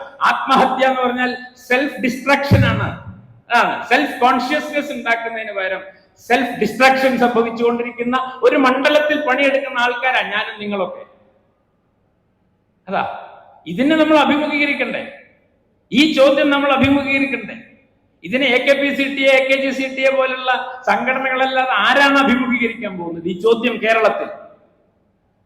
അതുകൊണ്ടാണ് പറഞ്ഞത് ഇതൊരു സാംസ്കാരിക പ്രശ്നമാണ്. അതാ അപ്പൊ ഒരു വഴിയില് ആദ്യത്തെ BA-ക്കാരി ഉണ്ടായി വരുന്നു. അതേ സ്ഥലത്ത് കിലോമീറ്ററുകൾക്കപ്പുറം BA-യുടെ ഭാരം താങ്ങാൻ വയ്യാതെ കുട്ടി ആത്മഹത്യ ചെയ്തു. എന്തൊരു വൈരുദ്ധ്യമാണ് വിദ്യാഭ്യാസത്തിന്റെ മേഖലയിൽ നിലനിൽക്കുന്നത്. അതാ അപ്പൊ ഈ രീതിയില് വിവേചനത്തിന്റെ തട്ടുതട്ടായി വിവേചനങ്ങളാണ്. നിങ്ങള് ഏത് ഇൻസ്റ്റിറ്റ്യൂട്ടിലാണ് പഠിക്കുന്നത് എന്നതൊരു വലിയ ചോദ്യമാണ്. IIT-യിലാണോ, IIM-ലാണോ, IISc-യിലാണോ, എവിടെയാണ് പഠിക്കുന്നത്? അവിടെ പഠിക്കുന്ന കാര്യങ്ങളൊക്കെ തന്നെയായിരിക്കും സാധാരണ കോളേജിലും പഠിക്കുന്നത്. അതാ പക്ഷെ അതുകൊണ്ട് കാര്യമില്ല. ആ ബ്രാൻഡ് നെയിമാണ് പ്രധാനം. അപ്പൊ വിദ്യാഭ്യാസ മേഖലയിൽ തട്ടായി ഇങ്ങനെ വിവേചനം, നമ്മുടെ അംബേദ്കർ പറഞ്ഞ പോലെ ശ്രേണീകൃത അസമത്വമാണ് നിലനിൽക്കുന്നത്. അതാ ഗ്രേഡഡ് ഇനീക്വാലിറ്റി നിലനിൽക്കുന്ന ഒരു മേഖലയാണ് വിദ്യാഭ്യാസം. അതില് ഞങ്ങളുടെ മലയാള സർവകലാശാലയിൽ മലയാളത്തിൽ സയൻസ് പഠിക്കുന്ന കുട്ടികൾക്കൊക്കെ എവിടെയാണ് സ്ഥാനം? മലയാളത്തിൽ സയൻസ് പഠിക്കുക, അതിനാണ് മലയാളത്തിൽ കണക്ക് പഠിക്കുക. അങ്ങനെയൊക്കെയാ നമ്മളെ പ്രധാനപ്പെട്ട സ്ഥാപനങ്ങളുടെ മേധാവികൾ തന്നെ ചോദിക്കുന്ന ഒരു കാര്യം. മലയാളത്തിൽ ഇതൊക്കെ പഠിക്കാൻ പറ്റും. 15-ാം നൂറ്റാണ്ടിൽ തിരൂരിൽ ജീവിച്ചിരുന്ന ജ്യേഷ്ഠദേവൻ യുക്തിഭാഷ എന്നൊരു പുസ്തകം എഴുതിയിട്ടുണ്ട്. ഇൻഫൈനൈറ്റ് സീരീസിനെ പറ്റിയും ഈ പറയുന്ന ട്രിഗണോമെട്രിയിലെ സംഗതികൾ, പൈത്തഗോറസിന്റെ സിദ്ധാന്തമൊക്കെ ശുദ്ധ മലയാളത്തിൽ എഴുതിയിട്ടുണ്ട് 15-ാം നൂറ്റാണ്ടിൽ. BSc മാത്തമാറ്റിക്സ്, MSc മാത്തമാറ്റിക്സ് ഒക്കെ കഴിഞ്ഞ് മാത്സ് പഠിപ്പിക്കുന്ന അധ്യാപകർ ഇവിടെ ഉണ്ടാവും. ഏതെങ്കിലും ഒരാൾ സിലബസിൽ ഇത് കേട്ടിട്ടുണ്ടോ? ഞാൻ BSc വരെ മാത്സ് പഠിച്ച ആളാ. ഞാൻ എന്റെ സിലബസിൽ ഇന്ന് വരെ യുക്തിഭാഷ എന്ന് കേട്ടിട്ടില്ല. മലയാള യൂണിവേഴ്സിറ്റി പോയപ്പോഴാണ് ഞാനിത് അന്വേഷിച്ചപ്പോഴാണ് മനസ്സിലാവുന്നത്. ഇതൊക്കെ പരീക്ഷിച്ച ഒരു നാടാണ്. സംസ്കൃതത്തിന്റെ കോയ്മയെ വെല്ലുവിളിച്ചുകൊണ്ട് ഉയർന്നു വന്ന, നിങ്ങൾക്ക് തത്വചിന്ത പറയാനും സാഹിത്യം പറയാനും മലയാളം മതി എന്ന് തെളിയിച്ച ഒരാളുടെ പേരിൽ ആ സർവകലാശാല നിൽക്കുന്നത്. അതൊരു പോരാട്ടത്തിന്റെ പേരാ എഴുത്തച്ഛന്റെ മലയാളം. അതാ, അതേപോലെ ഒരു പോരാട്ടത്തിന്റെ പേരാണ് ഞാൻ ഈ പറഞ്ഞ യുക്തിഭാഷ എന്ന ജ്യേഷ്ഠദേവന്റെ പുസ്തകം. യൂറോപ്പിൽ ഇത്തരം കാര്യങ്ങളൊക്കെ നടക്കുന്നതിന് മുമ്പ് രാജ്യത്ത് നടന്നിട്ടുണ്ട് ഇത്തരം കാര്യങ്ങൾ എന്ന്. അതുകൊണ്ട് മസാച്യുസെറ്റ്സ് ഇൻസ്റ്റിറ്റ്യൂട്ട് ഓഫ് ടെക്നോളജിയിലെ പ്രൊഫസർമാര് മലയാളത്തിൽ നിന്ന് ആ പുസ്തകം ഇംഗ്ലീഷിലേക്ക് ട്രാൻസ്ലേറ്റ് ചെയ്ത് ഇപ്പോൾ ലഭ്യമാണ്. സാധാരണ ട്രാൻസ്ലേഷനൊക്കെ മുകളിൽ നിന്ന് താഴത്തേക്കാണല്ലോ, സംസ്കൃതത്തിൽ നിന്ന് മലയാളത്തിലേക്ക്, ഇംഗ്ലീഷിൽ നിന്ന് മലയാളത്തിലേക്ക്. കാരണം മലയാളത്തിൽ ആരെങ്കിലും അങ്ങോട്ട് ട്രാൻസ്ലേറ്റ് ചെയ്ത ചരിത്രമുണ്ട്, പക്ഷെ അങ്ങനെ ചരിത്രമുണ്ട്. അപ്പൊ അങ്ങനെ അറിവ് ഉൽപ്പാദിപ്പിക്കാൻ കഴിയുന്ന ഭാഷയാണ് മലയാളം എന്നിരിക്കെ, മലയാള ഭാഷയിൽ കിട്ടുന്ന ഈ ബിരുദവുമായി പുറത്തേക്ക് വന്നാൽ നമ്മുടെ കുട്ടികൾ എങ്ങനെയാണ് പരിചരിക്കപ്പെടുന്നത്? അപ്പൊ അങ്ങനെ ഗ്രേഡഡ് ഇൻഈക്വാലിറ്റിയാണ് നിലനിൽക്കുന്നത് ഭാഷയുടെ കാര്യത്തിൽ. ഈ പറഞ്ഞ സ്ഥാപനങ്ങളുടെ റെപ്യൂട്ടേഷന്റെ പേരിൽ എല്ലാം ധാരാളം വിവേചനങ്ങൾ നിലനിൽക്കുന്ന ഒരു മണ്ഡലമാണ് വിദ്യാഭ്യാസം. അത് ഈ വിവേചനത്തെ രൂക്ഷമാക്കുന്ന ഒരു പദ്ധതിയാണ് കമ്പോളവൽക്കരണം എന്ന് ഞാൻ പറഞ്ഞതിന്റെ ചുരുക്കം. അതാണ് എനിക്കിതിനെ കുറിച്ച് സൂചിപ്പിക്കാം. വിദ്യാഭ്യാസ മേഖലയിൽ കടന്നുവരുന്ന കൊമേഴ്സ്യലൈസേഷൻ, ഈ കമ്പോളവൽക്കരണം വാസ്തവത്തിൽ വിദ്യാഭ്യാസ മേഖലയിൽ നിലനിൽക്കുന്ന വിവേചനത്തെ രൂക്ഷമാക്കും. അവിടെയുള്ള കുട്ടികളെ, കുറേയേറെ കുട്ടികളെ, അത് എല്ലാവരെയും ഉൾക്കൊള്ളുന്ന വിദ്യാഭ്യാസത്തിന് വേണ്ടി വാദിച്ച ഉരുട്ടമ്പലം സ്കൂളിലേക്ക് കുട്ടിയെ കൊണ്ടുപോയി അവളെ പഠിപ്പിക്കണമെന്ന് ആവശ്യപ്പെട്ട അയ്യങ്കാളി പറയാൻ ശ്രമിച്ചത് എല്ലാവരെയും ഉൾക്കൊള്ളുന്ന വിദ്യാഭ്യാസം വേണമെന്നാണ്. പക്ഷെ ഇന്ന് ഇന്ത്യയിൽ നടപ്പാക്കിക്കൊണ്ടിരിക്കുന്ന വിദ്യാഭ്യാസം എത്ര ആളുകളെ പുറന്തള്ളാൻ കഴിയും എന്നാണ്. നമ്മുടെ സംസ്ഥാനത്തും ഇനി വിദേശ സർവകലാശാലകൾ വരാൻ പോവാ. സ്വാഭാവികമായും എന്തായിരിക്കും ഫലം എന്ന് നമുക്കറിയാം. നിങ്ങളുടെ കുട്ടി എവിടെ പഠിക്കുന്നു എന്നതാണ്. അങ്ങനെ എവിടെ പഠിക്കുന്നു എന്ന് വരുമ്പോ, നിങ്ങൾ ഞാനൊക്കെ പഠിപ്പിക്കുന്ന കോളേജിലും യൂണിവേഴ്സിറ്റിയിലൊക്കെയാണ് കുട്ടി പഠിക്കുന്നത് എന്നെങ്കിൽ എന്തിനാണ് ഇപ്പൊ കുട്ടീനെ അങ്ങോട്ട് പറഞ്ഞയക്കുന്നത് എന്ന് ചോദിക്കുന്ന രക്ഷിതാക്കൾ രൂപപ്പെട്ടു വരാൻ പോവാ. എന്നാൽ സ്വകാര്യ സർവകലാശാലയിൽ എല്ലാവർക്കും പഠിപ്പിക്കാൻ കഴിയുമോ?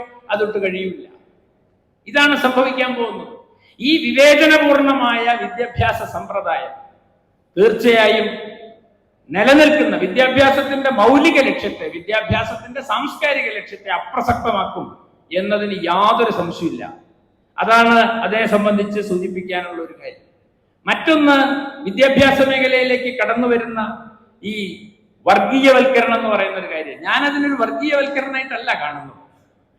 വിദ്യാഭ്യാസ മേഖലയിലേക്ക് കടന്നു വരുന്ന അശാസ്ത്രീയമായ ചിന്തകളും സമീപനങ്ങളും വ്യാവഹാരിക മാതൃകകളുമാണ് ഈ പറയുന്ന വർഗീയവൽക്കരണം. അല്ലാതെ ഇവിടേക്ക് നേരിട്ട് പിന്നെ RSSന്റെ ആശയങ്ങൾ പാഠപുസ്തകത്തിലേക്ക് വരികയോ അല്ലെങ്കിൽ മറ്റേതെങ്കിലും തരത്തിൽ ഇടപെടുകയോ ചെയ്യുന്നു എന്ന് പറയാൻ കഴിയില്ല. അങ്ങനെയല്ല അത് സംഭവിക്കുന്നത്. ഈ കമ്മ്യൂണലൈസേഷൻ നടക്കുന്നത് അതിന്റെ ഡിസ്കോഴ്സിലൂടെയാണ്. എന്താണ് ആ ഡിസ്കോഴ്സ്? അത് മറ്റൊന്നുമല്ല, ക്രിട്ടിക്കൽ കോൺഷ്യസ്നെസ് എന്ന് നമ്മൾ പറയുന്ന വിമർശബോധത്തെ ഉൽപ്പാദിപ്പിക്കുന്നതാണ് വിദ്യാഭ്യാസം എന്നാണ് നമ്മൾ മനസ്സിലാക്കിയിട്ടുള്ളത്. അതാണ് വിദ്യ കൊണ്ട് പ്രബുദ്ധരാവൂ എന്ന് നാരായണ ഗുരു പറഞ്ഞത്. ഈ പ്രബുദ്ധി ഉണ്ടായാലേ ഈ പറഞ്ഞ ക്രിട്ടിക്കൽ കോൺഷ്യസ്നെസ് ഉണ്ടാവുള്ളൂ. ക്രിട്ടിക്കൽ കോൺഷ്യസ്നെസ്സിനെ കുറിച്ച് ഏറ്റവും കൂടുതൽ പറഞ്ഞ ആളാണല്ലോ പൗലോ ഫ്രയർ. പൗലോ ഫ്രയർ പറയുന്ന ഒരു പ്രധാനപ്പെട്ട കാര്യം, വിദ്യാഭ്യാസത്തിന്റെ ലക്ഷ്യം തന്നെ വിമർശബുദ്ധിയാണ്. വിമർശനാത്മകമായി തന്റെ ജീവിത സാഹചര്യത്തെയും അനുഭവങ്ങളെയും നോക്കിക്കാണാൻ ഒരു കുട്ടിയെ പ്രാപ്തമാക്കുന്ന വിദ്യാഭ്യാസത്തിന്റെ പേരാണ് ക്രിട്ടിക്കൽ എഡ്യൂക്കേഷൻ എന്ന് പറയുന്നത്, അല്ലെ? ആ വിദ്യാഭ്യാസ പദ്ധതി എന്താണ് ഇന്ന് കേരളത്തിൽ നടന്നുകൊണ്ടിരിക്കുന്നത്, ഇന്ത്യയിൽ നടന്നുകൊണ്ടിരിക്കുന്നത് എന്നാണ് നാം പരിശോധിക്കണം. അതിന്റെ മുനയൊടിച്ച് കളയുന്നതാണ് ഈ പറയുന്ന FIUGP ഉൾപ്പെടെയുള്ള ഈ കേന്ദ്രാവിഷ്കൃത പദ്ധതി എന്ന് പറയുന്നത്. ഒരു സംശയം അക്കാര്യത്തിലില്ല. അത് ക്രിട്ടിക്കൽ എഡ്യൂക്കേഷനെ അസാധ്യമാക്കുകയും സ്കില്ലാണ് ഏറ്റവും പ്രധാനപ്പെട്ട ഒരു ഇതാണ്, മെറിറ്റോറിയസ് ആയ കാര്യം, കുട്ടി നേടേണ്ട മികവ് നൈപുണ്യമാണ് എന്ന് അത് ഉറപ്പിക്കുകയും ചെയ്യും. വാസ്തവത്തിൽ നമുക്കറിയാം, സൈക്കിൾ ചവിട്ടുക എന്നുള്ളത് ഒരു സ്കില്ലാണ്. ആ സ്കില്ലിൻ്റെ എന്താ? ഒരു 10 ദിവസം ചവിട്ടി അതിനകത്ത് നിങ്ങളൊരു പ്രാഗൽഭ്യം നേടിക്കഴിഞ്ഞാൽ പിന്നെ അതിനകത്ത് എന്താ ചെയ്യാനുള്ളത്? അതിനു പകരം സൈക്കിൾ ഉണ്ടാക്കാനാണ് കുട്ടിയെ പഠിപ്പിക്കുന്നതെങ്കിൽ കുട്ടിക്ക് എന്തൊക്കെ അറിയണം? കുട്ടിക്ക് അതിന്റെ ആർക്കിടെക്ചർ അറിയണം, അതിന്റെ മെറ്റലർജി അറിയണം, അതിന് ടയർ ഉണ്ടാക്കുകയാണെങ്കിൽ ആ ടയർ ഉണ്ടാക്കാൻ ഉപയോഗിക്കുന്ന വസ്തുവിന്റെ കെമിസ്ട്രി അറിയണം, അത് ഓടുന്ന നിരത്തിനകത്തുള്ള ഈ ഘർഷണവുമായി ബന്ധപ്പെട്ട കാര്യങ്ങളാണെങ്കിൽ അതറിയണം. അങ്ങനെ എന്തൊക്കെ കാര്യം അറിയണം അയാളൊരു സൈക്കിൾ ഉണ്ടാക്കുന്ന ഒരു മെക്കാനിക്കൽ എഞ്ചിനീയർ ആണെങ്കിൽ. അങ്ങനെ ആവുമ്പോഴാണ് ഇന്റഗ്രേറ്റഡ് ആയിട്ടുള്ള എഡ്യൂക്കേഷനെ കുറിച്ച് നമ്മൾ പറയുന്നത്. അത് നിങ്ങൾക്ക് 6 മാസം കഴിഞ്ഞാൽ ഒരു സർട്ടിഫിക്കറ്റ് വാങ്ങി പോവാം, 1 കൊല്ലം കഴിഞ്ഞാൽ വേറൊരു സർട്ടിഫിക്കറ്റ് ആയിട്ട് പോവാം, അങ്ങനെ ഇടയ്ക്കിടയ്ക്ക് സർട്ടിഫിക്കറ്റ് ആയിട്ട് പോവാം, ആർക്ക് വേണമെങ്കിൽ കയറാം, ആർക്ക് വേണമെങ്കിൽ പോവാം. അങ്ങനെയൊന്നും നിർവഹിക്കാൻ കഴിയുന്ന ഒരു പ്രോസസ് അല്ല വിദ്യാഭ്യാസം എന്ന് നിങ്ങൾക്കും എനിക്കെങ്കിലും അറിയില്ലേ? അതിൽ വല്ല സംശയമുണ്ടോ? ശ്രദ്ധ എന്ന് ബുദ്ധൻ പറഞ്ഞ അനുഭവമല്ലേ വാസ്തവത്തിൽ വിദ്യാഭ്യാസം?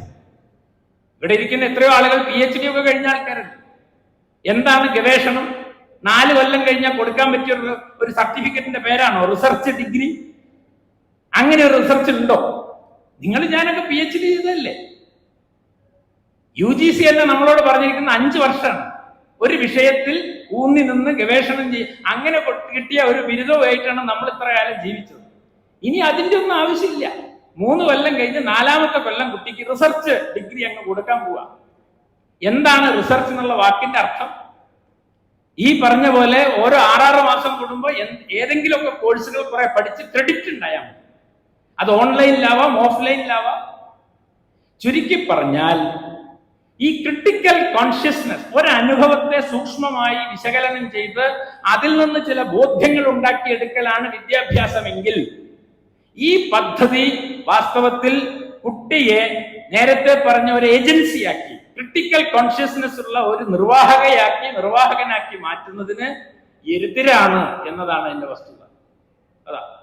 അപ്പൊ ഇതെല്ലാം വന്നുകൊണ്ടിരിക്കുക. ഇങ്ങനെയുള്ള കുട്ടികളെ, നിങ്ങൾക്ക് സ്കില്ല് മാത്രമുള്ള കുട്ടികളെ നിങ്ങൾക്ക് വളരെ എളുപ്പത്തിൽ എന്തിൻ്റെയും ഭാഗമാക്കി മാറ്റാൻ പറ്റും. കഴിഞ്ഞ ദിവസം ഒരു തമാശയാണെങ്കിലും ഞാൻ പറയാം, മലയാള യൂണിവേഴ്സിറ്റിയിൽ SFIയുടെ കുട്ടികൾ മുദ്രാവാക്യമൊക്കെ വിളിച്ചിങ്ങനെ പോവാ, എന്തോ ഒരു സമരത്തിന്റെ ഭാഗമായിട്ട്. അപ്പൊ FIUGPയിൽ വന്ന കുറച്ച് പിള്ളേരുണ്ട്, അവർക്ക് ഇതൊന്നും അത്ര പരിചയമില്ല. അവരും അതിന്റെ ബാക്കിൽ നിന്ന് മുദ്രാവാക്യമൊക്കെ വിളിച്ചു പോവാ. അപ്പൊ ഒരുത്തൻ മറ്റവനോട് പറയാം, ഞാൻ ഇതിന്റെ ബാക്കിൽ നിൽക്കുന്നു. എടാ, ഇത് നല്ല വൈബുള്ള പരിപാടിയാണ്. അപ്പോ വൈബാണ് പ്രധാനം. അതിപ്പോ SFIയുടെ അടുത്താണ് വൈബുള്ളത്, നാളെ RSSകാരുടെ അടുത്താ വൈബ് വെച്ചാൽ അതിന്റെ പിന്നാലെ പോവാ, അത്രയേ ഉള്ളൂ. ഈ കൊടിയുടെ അർത്ഥം എന്താണ്? ആ കൊടി എവിടുന്നാണ് ഉണ്ടാവുന്നത്? ഈ പ്രസ്ഥാനം എന്താണ്? അതിന്റെ വികാരം എന്താണ് എന്നൊന്നും മനസ്സിലാവാതെ ഇതൊരു വൈബായിട്ട് കാണണം. ഈ എഡ്യൂക്കേഷനിൽ നിന്നില്ലേ നമ്മളൊക്കെ ഇങ്ങനെ ആയത്? വിദ്യാഭ്യാസം എന്ന് പറഞ്ഞാൽ നമ്മൾ വിചാരിക്കുന്ന പോലെ ക്ലാസ് റൂമിൽ നിന്ന് കിട്ടുന്നത് മാത്രമല്ല, ക്ലാസ് റൂമിന് പുറത്തും നമുക്ക് ധാരാളം അനുഭവങ്ങളുണ്ട്. അപ്പൊ നേരത്തെ ഗോപാലകൃഷ്ണൻ പറഞ്ഞില്ലേ, ഞങ്ങളൊക്കെ ഒരു കാലത്ത് കാലിക്കറ്റ് യൂണിവേഴ്സിറ്റി ക്യാമ്പസിൽ ഈ വിദ്യാർത്ഥി യൂണിയനൊക്കെ ആയിട്ട് നടന്നിരുന്നു. അതിൽ നിന്നൊക്കെ നമ്മൾ എത്രയോ കാര്യങ്ങൾ പഠിച്ചിട്ടുണ്ട്. ആ പഠിച്ച കാര്യം കൊണ്ട് അപ്പൊ ഞാൻ നിങ്ങളെ മുന്നിൽ നിന്ന് സംസാരിക്കുന്നത്, അല്ലാണ്ട് ക്ലാസ് റൂം പഠിച്ച കാര്യം കൊണ്ടല്ല. അങ്ങനെയുള്ള ക്യാമ്പസുകളാണ് നമ്മളാക്കിയത്. നിങ്ങൾ കുട്ടികൾ മുഴുവൻ ഓൺലൈനിൽ ക്രെഡിറ്റ് വാങ്ങിയാൽ മതി എന്ന് പറഞ്ഞാൽ ആ ക്യാമ്പസ് ഉണ്ടാവും. ആ ക്യാമ്പസ് ഇല്ലാതെ ഈ ക്രിട്ടിക്കൽ കോൺഷ്യസ്നസ് ഉണ്ടാവും. നിങ്ങൾ ഈ പറയുന്ന സംഘടനയുടെ വലിപ്പം പറഞ്ഞല്ലോ, അങ്ങനെ ഒരു സംഘടന ഉണ്ടാവും. ഇതൊന്നും വേണ്ടേ മനുഷ്യൻ അതിജീവിക്കാൻ? വളരെ മൗലികമായ ചോദ്യങ്ങളല്ലേ? ഇതാണ് വിദ്യാഭ്യാസത്തിന്റെ സാംസ്കാരിക പ്രശ്നം എന്നുള്ളതുകൊണ്ട് ഞാൻ വാസ്തവത്തിൽ ഉദ്ദേശിച്ചത്. അപ്പോ ഈ ക്രിട്ടിക്കൽ കോൺഷ്യസ്നസ് എന്ന് പറയുന്നത് നമ്മുടെ പൗലോ ഫ്രയർ പറയുന്നുണ്ട്, മനുഷ്യബോധത്തിന്റെ വികാസത്തെ പറ്റി പറയുമ്പോൾ മാജിക്കൽ കോൺഷ്യസ്നസ്, നെയ്വ് കോൺഷ്യസ്നസ് എന്നൊക്കെ പറയും. മാജിക്കൽ കോൺഷ്യസ്നസ് എന്ന് പറഞ്ഞാൽ ലോകമൊന്നും നന്നാവാൻ പോണില്ല, അതൊക്കെ ഇങ്ങനെ തന്നെ നിൽക്കും എന്ന് വിചാരിക്കുന്നതാണ് magical consciousness. Social structure is static എന്ന് വിളിക്കുന്നതാണ്. എന്നാൽ നെയ്വ് കോൺഷ്യസ്നസ് എന്ന് പറഞ്ഞാൽ പ്രോബ്ലം ഒക്കെ ഐഡന്റിഫൈ ചെയ്യും, പക്ഷെ പ്രശ്നമൊക്കെ വളരെ നിസ്സാരമായിട്ട് നമ്മൾ കാണും. ഇപ്പൊ കഴിഞ്ഞ ദിവസം ഒരു പയ്യൻ വേറൊരുത്തിനെ അടിച്ചു കൊന്നല്ലോ. അപ്പൊ അതിനെപ്പറ്റി ഞാൻ എൻ്റെ അടുത്തുള്ള ഒരു സുഹൃത്തിനോട് സംസാരിക്കാം. നാട്ടുമ്പുറത്തൊരു സാധാരണ ആളാണ്. അപ്പൊ അയാളോട് ഞാൻ പറഞ്ഞു, നമ്മളെ കുട്ടികളൊക്കെ കണ്ടില്ലേ എന്തൊക്കെ ഈ അക്രമങ്ങളാണ് നമ്മളെ പിള്ളേർ ചെയ്തുകൊണ്ടിരിക്കണമെന്ന് ഞാനൊരു ആത്മകഥ പോലെ പറഞ്ഞ അയാൾ കേട്ടു. അപ്പൊ അയാൾ പറഞ്ഞു, അതല്ലെങ്കിലും മാഷെ ഇപ്പൊ പറഞ്ഞിട്ട് കാര്യമില്ല, ഞാൻ ഇപ്പൊ എന്നുള്ള യൂണിവേഴ്സിറ്റി ക്യാമ്പസ് എങ്ങനെയാ ഇപ്പൊ അവിടെ ആൺകുട്ടികളും പെൺകുട്ടികളൊക്കെ നടക്കണത്? ആൺകുട്ടികളും പെൺകുട്ടികളും നടക്കണതിനെ പറ്റിയല്ല ഞാൻ പറഞ്ഞത്, ഞാൻ ഒരുത്തം വേറൊരുത്തിനെ അടിച്ചു കൊന്നതിനെ പറ്റിയാ പറഞ്ഞത്. പക്ഷെ ഇയാളുടെ ശ്രദ്ധ ആദ്യം പോകണം അവിടേക്കാ. സംഭവിക്കാൻ പോകുന്നത് കുട്ടികൾക്ക് മതപരമായ ശിക്ഷണവും സദാചാര ബോധവും ഇല്ലാത്തത് കൊണ്ടാണ് ഈ കുഴപ്പത്തിനൊക്കെ കാരണം എന്നുള്ള വ്യാപകമായ പ്രചരണമാണ് ഇപ്പൊ നടക്കാൻ പോകുന്നത്. ഇതാണ് നെയ്വ് കോൺഷ്യസ്നസ് എന്ന് പറഞ്ഞാൽ. ഗൗരവമായ ഒരു പ്രശ്നത്തെ ലളിതമായി വ്യാഖ്യാനിക്കുകയും പരിഹരിക്കാൻ ശ്രമിക്കുകയും ചെയ്യുക, ആ ലളിത യുക്തി. അതാ ഈ ലളിത യുക്തിക്കും ഈ മാന്ത്രിക യുക്തിക്കും എതിരായി വിദ്യാഭ്യാസ മണ്ഡലത്തിൽ നാം വികസിപ്പിച്ചെടുക്കേണ്ട ബോധത്തിന്റെ പേരാണ് ക്രിട്ടിക്കൽ കോൺഷ്യസ്നസ്, വിമർശബോധം. ആ വിമർശബോധം ഉൽപ്പാദിപ്പിക്കാൻ വാസ്തവത്തിൽ നമ്മുടെ വിദ്യാഭ്യാസ മേഖല അനുദിനം അത് പുറകോട്ട് പോയിക്കൊണ്ടിരിക്കുക എന്നാണ് ഞാൻ പറഞ്ഞതിൻ്റെ അർത്ഥം. ഞാനതിന്റെ വിശദാംശങ്ങളിലേക്ക് പോകുന്നില്ല. കേരളത്തിൽ ഇടക്കാലത്ത് നടപ്പാക്കിയ പുതിയ പാഠ്യപദ്ധതി, ആ പുതിയ പാഠ്യപദ്ധതി കാലത്ത് സ്കൂളിൽ ജോലി ചെയ്ത ആളാണ് ഞാൻ. ആ പദ്ധതിയെക്കുറിച്ച് വലിയ മതിപ്പുള്ള ഒരു മനുഷ്യനാണ് ഞാൻ. ആരെന്ത് എതിർപ്പ് പറഞ്ഞാൽ ഒരു കുട്ടിയെ അറിവുൽപാദന പ്രക്രിയയിൽ പങ്കാളിയാക്കുക എന്ന ലക്ഷ്യത്തോടു കൂടിയാണ് കേരളത്തിൽ അക്കാലത്ത് പുതിയ പാഠ്യപദ്ധതി ആരംഭിച്ചത്. അതാ നിങ്ങളുടെ ലോക്കൽ ടെക്സ്റ്റുകൾ ഉപയോഗിക്കാനാ പറഞ്ഞത്, പ്രാദേശിക പാഠം ഉപയോഗിക്കാനാ പറഞ്ഞത്. നിങ്ങൾ ചരിത്രം പഠിപ്പിക്കാൻ കുട്ടിയെ പാഠപുസ്തകം പഠിപ്പിക്കുകയല്ല വേണ്ടത്. നിങ്ങൾ കോട്ടക്കൽ പ്രദേശത്ത് ജീവിക്കുന്ന ആളാണെങ്കിൽ ആ പ്രദേശത്ത് ചരിത്രം എങ്ങനെ നിർമ്മിക്കാം എന്നാ കുട്ടിയെ പഠിപ്പിക്കുന്നത്. ചരിത്രം പഠിപ്പിക്കുകയല്ല വേണ്ടത്, ചരിത്രം നിർമ്മിക്കാൻ പഠിപ്പിക്കണം. അതാ അതിൻ്റെയൊക്കെ ഇന്നലെ ഞാൻ കോട്ടക്കല് പരിഷത്തിന്റെ ഒരു യോഗത്തിൽ സംസാരിക്കാൻ പോയി. ഈ കാര്യം ഞാൻ അവിടെ പറഞ്ഞപ്പോ ഒരു മാഷ് എന്നോട് പറഞ്ഞത്, നാളെ മാഷെ ഓൺലൈനിൽ നമ്മുടെ സമ്മേളനത്തെ അഭിസംബോധന ചെയ്തൊരു കുട്ടി സംസാരിക്കുന്നുണ്ട്. അവൻ ഈ സ്കൂളിൽ, ആ സ്കൂൾ എന്ന് പറഞ്ഞാൽ അവിടുത്തെ ഒരു സാധാരണ ഗവൺമെന്റ് സ്കൂളാണ്, ആ സ്കൂളിൽ പഠിച്ച ഒരു കുട്ടിയാണ്, ഒരു ദളിത് വിദ്യാർത്ഥിയെ, കോളനിയിൽ നിന്ന് വരുന്ന കുട്ടിയാണ്. അയാൾ ഇപ്പോ അമേരിക്കയിലെ ഒരു വലിയ സ്ഥാപനത്തിൽ ഈ കമ്പ്യൂട്ടർ എഞ്ചിനീയറാണ്. ആ കുട്ടിക്ക് ജീവിതത്തിൽ എന്ത് നേട്ടമുണ്ടായാലും അയാൾ ആദ്യം വിളിക്കുന്ന ആ സ്കൂളിലെ മാഷന്മാരെ. അത്രയ്ക്ക് ബഹുമാനാണ് അയാൾക്ക് ആ സ്കൂളിനോട്. നിങ്ങൾ ഇതിന്റെ വിജയഗാഥകളൊന്നും കേട്ടിട്ടില്ല. ഇതിലൂടെ ആത്മവിശ്വാസം നേടി മുന്നേറിപ്പോയ കുട്ടികളെ കുറിച്ചുള്ള ഒരു ഡോക്യുമെന്റേഷനും കേരളത്തിൽ നടന്നിട്ടില്ല. അത് ബോധപൂർവമാണ്. അക്ഷരം അറിയില്ല എന്നുള്ളതാണ് ഇപ്പൊ പ്രധാന പ്രശ്നം. ഒറ്റ ദിവസം സ്കൂളിൽ പഠിപ്പിക്കാത്ത എന്റെ ഗുരുനാഥന്മാരായിട്ടുള്ള ആൾക്കാരാണ് പറയുന്നത്, അക്ഷരം അറിയാത്തത് കൊണ്ടാണ് കുട്ടികൾക്ക് മുന്നേറാൻ പറ്റാത്തത്. കുട്ടികൾ മുന്നേറാത്തത് അക്ഷരമില്ലാത്തതുകൊണ്ടൊന്നുമല്ല. ഈ മാഷന്മാരും ടീച്ചർമാരും പഠിപ്പിച്ചു വിട്ട കുട്ടികളെയാണ് എന്റെ മുന്നിൽ ഞാനിപ്പോ പഠിപ്പിച്ചുകൊണ്ടിരിക്കുന്നത്. അവർക്ക് ചില അക്ഷരമൊക്കെ അറിയാത്തതുണ്ടാവും, അതൊക്കെ നമുക്ക് ശരിയാക്കാം. അവർക്ക് വേണ്ടത് ഈ ക്രിട്ടിക്കൽ കോൺഷ്യസ്നെസ് ആണ്. അതുണ്ടോ ഇല്ല എന്നുള്ള ചോദ്യത്തെ പറ്റി നമ്മൾ അന്വേഷിക്കുന്നേ ഇല്ല. അങ്ങനെയാണ്. അപ്പോ അനുദിനം വാസ്തവത്തിൽ നാം ഈ വിമർശബുദ്ധിയിൽ നിന്ന് പുറകോട്ട് പോയാൽ നിങ്ങളെ ഹിന്ദു ആക്കാനും മുസ്ലിം ആക്കാനും ജാതിവാദിയാക്കാനും ഒരു പ്രയാസമില്ല. അങ്ങനെയാണ് വർഗീയത കടന്നു വരുന്നത്. വർഗീയതയായിട്ടല്ല കടന്നു വരുന്നത്. വിമർശബുദ്ധി ഇല്ലാത്തിടത്ത്, നെയ്വ് കോൺഷ്യസ്നെസ് ഉണ്ടാവുന്നിടത്ത് സ്വാഭാവികമായും അതാ. ഞാൻ കഴിഞ്ഞ ദിവസവും ഇതുപോലെ ഒരു പ്രസംഗം കഴിഞ്ഞ് നാട്ടിലേക്ക് പോകുമ്പോൾ എൻ്റെ ബസ്സിന്റെ എൻ്റെ സീറ്റിന്റെ അടുത്ത് ഒരാളുണ്ടായിരുന്നു. അയാൾ പറഞ്ഞു, ഭയങ്കര ചൂടല്ലേ ഇപ്പോൾ. അങ്ങനെയാണ് നമ്മൾ സാധാരണ ലോക്യം പറഞ്ഞു തുടങ്ങിയത്. അപ്പൊ ഞാൻ പറഞ്ഞു, നല്ല ചൂടാണ്, മഴ പെയ്തിട്ട് കുറേ. നിങ്ങളിവിടെ എന്തിനാ വന്നത്? അപ്പം ഞാൻ ഇങ്ങനെ ഇയാളുടെ ഞാൻ പ്രസംഗിക്കാൻ പോയതാന്ന് പറയണോ വേണ്ടേ സംശയിച്ചു. ഇവിടെ ഒരാളെ കാണാൻ പോയതാന്ന് ഞാൻ പറഞ്ഞു. പിന്നെ അയാളിങ്ങനെ പറഞ്ഞ് ഇങ്ങനെ മലപ്പുറം ജില്ലയിലെ വീട് എന്ന് പറഞ്ഞപ്പോൾ ചേലേം പറയാം, ഈ മലപ്പുറത്തൊക്കെ നിങ്ങൾ എങ്ങനെ ജീവിക്കുന്നത്? ഭയങ്കര തീവ്രവാദമല്ല അവിടെയൊക്കെ.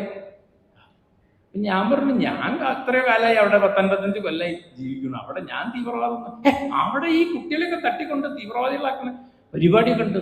ഇന്നാണ് നമ്മളെ മുഖ്യമന്ത്രി ഉണ്ടല്ലോ, അയാൾ നല്ല നല്ല മുഖ്യമന്ത്രിയാണ് രാജ്യത്തുള്ളത്. അയാൾ ഇന്നാൾ ആ ഇന്റർവ്യൂവിൽ പറഞ്ഞല്ലോ മലപ്പുറത്തൊക്കെ തീവ്രവാദം ഉണ്ട്. പിന്നെ പാർട്ടിക്കാർ സമ്മർദ്ദം ചെലുത്തി മൂപ്പര് പിൻവലിച്ചതാ. ശരിക്കും അവിടെ ഉണ്ട്, മൂപ്പരൊക്കെ അറിഞ്ഞിട്ട് പറഞ്ഞിട്ടുണ്ട്.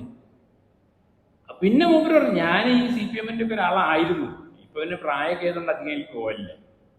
പിന്നെ മൂപ്പര് എന്നോട് ചിദാനന്ദപുരിന്റെ പ്രസംഗം കേൾക്കണം, അടുത്തതാ ഉപദേശം. അത് കഴിഞ്ഞ് മൂപ്പര് പറഞ്ഞെന്ന് വെച്ചാൽ, ഈ മുസ്ലിം കുട്ടികൾക്കൊക്കെ എന്താ വെച്ചാൽ മദ്രസ പോയിട്ടേ അവർക്കൊക്കെ ഓലെ ഈ മതത്തിനെ പറ്റി നല്ല വിവരമുണ്ട്, നമ്മളെ കുട്ടികൾക്കൊന്നും അതില്ലല്ലോ. അപ്പൊ എനിക്ക് ദേഷ്യം വന്നു. അതുവരെയൊക്കെ ഞാൻ കേട്ടിരുന്നു, നമ്മളെ കുട്ടികളോ, നിങ്ങൾ എന്താ കൊണ്ട് ഉദ്ദേശിച്ചത്? അല്ല, നമ്മളെ ഹിന്ദുക്കളെ കുട്ടികളെ. ഇനി ഞാൻ ഹിന്ദു നിങ്ങളോട് ആരാ പറഞ്ഞതെന്ന് വെച്ചു. ഇങ്ങനെയാണ് മനുഷ്യൻ രൂപപ്പെട്ടു വരുന്നത്. ഇതാണ് മനുഷ്യനാണ് രൂപപ്പെടുന്നത് ഈ പ്രക്രിയയിൽ. നിങ്ങൾക്ക് ഒരേ സമയം കമ്മ്യൂണിസ്റ്റ് ആണെന്ന് വിചാരിക്കാം, വർഗീയവാദി ആവാം. എന്താണ് മനുഷ്യൻ? എങ്ങനെയൊക്കെയാണ് മനുഷ്യനായി? നിങ്ങൾ നിങ്ങളുടെ ചുറ്റുള്ള ഒരു മനുഷ്യനോടൊന്ന് സംസാരിച്ചു നോക്കിയാൽ കേരളം എങ്ങോട്ടാ പോകണമെന്ന് മനസ്സിലാവും. അടുത്ത ജന്മത്തിൽ എന്നെ ബ്രാഹ്മണനാക്കണമെന്ന് പ്രാർത്ഥിച്ച ഒരാളെ 1,00,000 വോട്ടിന് തിരഞ്ഞെടുത്ത നാടാ കേരളം. അതാണോ നിങ്ങൾ വിചാരിക്കുന്ന സാംസ്കാരിക പ്രബുദ്ധത? ഇതാ പറഞ്ഞ ഇങ്ങനെയാണ് വർഗീയത പ്രവർത്തിക്കുന്നത്. അവിടെ വരുമ്പോൾ നിങ്ങൾ വളരെ നെയ്വായി മാറുകയാണ്. അതാണ് പൗലോ ഫ്രയർ പറയുന്ന നെയ്വ് കോൺഷ്യസ്നസ്. ഒരു കാര്യത്തിന്റെ ആഴത്തിലേക്ക് കടന്നു ചെല്ലാൻ നിങ്ങൾക്ക് ശേഷിയില്ലാതായിത്തീരും. വന്ന പാട് ചന്തം എന്ന മട്ടിലൊരു നിലപാട് സ്വീകരിക്കും. വിദ്യാഭ്യാസത്തിന് മാത്രമേ അതിനെ തിരുത്താനുള്ള ശേഷിയുള്ളൂ. പക്ഷെ വിദ്യാഭ്യാസ മേഖലയിൽ നേരത്തെ പറഞ്ഞ പോലെ ഗൗരവ ബുദ്ധി ഇല്ലാതാക്കാനുള്ള എല്ലാ പ്രവർത്തനങ്ങളും അനുദിനം നടന്നുകൊണ്ടിരിക്കുകയാണ്. വളരെ ഗൗരവമായ ഒരു പ്രതിസന്ധിയാണ് വാസ്തവത്തിൽ നിലനിൽക്കുന്നത്. ഇപ്പൊ ഞാൻ പറഞ്ഞതിൽ നിന്ന് ഒരു കാര്യം വ്യക്തമാണ്. വിദ്യാഭ്യാസം എന്ന് പറയുന്നത് ആദ്യ ഭാഗത്ത് ഞാൻ പറഞ്ഞപ്പോ വിദ്യാഭ്യാസം വിമോചനത്തിന്റെ വഴിയാണെന്നാണ് ഞാൻ പറഞ്ഞത്. ഇപ്പൊ ഞാൻ പറഞ്ഞത് വിദ്യാഭ്യാസം പ്രതിലോമകരമായ ഒരു വ്യവഹാരമാണ്. അപ്പൊ എന്താണ് വിദ്യാഭ്യാസം? അതാണ് വിദ്യാഭ്യാസത്തെ കുറിച്ചുള്ള ഏറ്റവും പ്രസിദ്ധമായ നിർവചനം തന്നെ. വിദ്യാഭ്യാസം എന്നത് ഈ രണ്ട് ശക്തികൾ ഏറ്റുമുട്ടുന്ന ഒരു മണ്ഡലമാണ്. അതിന് ഒരേ സമയം വിമർശബുദ്ധിയെ ഉൽപ്പാദിപ്പിക്കാനും അതേസമയം വളരെ പ്രതിലോമകരമായ ഒരു സാമൂഹ്യ പുനരുൽപാദനത്തെ സഹായിക്കാനും സാധിക്കും എന്നതാണ് വിദ്യാഭ്യാസത്തിന്റെ പ്രത്യേകത. ഈ സംഘർഷത്തെയാണ് വിദ്യാഭ്യാസത്തിന്റെ മേഖലയിലെ വർഗ സംഘർഷം എന്ന് പറയുന്നത്. അതാണ് ക്ലാസ് സ്ട്രഗിൾ. അതാ. അപ്പൊ വിദ്യാഭ്യാസം എന്ന് പറയുന്നത് ക്ലാസ് സ്ട്രഗിൾ എന്ന് പറഞ്ഞാൽ ഈ എക്കണോമിക്സിന്റെ മണ്ഡലത്തിൽ, സാമ്പത്തികതയുടെ മണ്ഡലത്തിൽ തൊഴിലാളികൾ കൊടിപിടിച്ച് നടത്തുന്ന സമരത്തിന് മാത്രമല്ല വർഗസമരം എന്ന് പറയാം. വിദ്യാഭ്യാസത്തിന്റെ മണ്ഡലത്തിൽ ഒരു വർഗസമരം നടക്കുന്നു. അതെന്താണ്?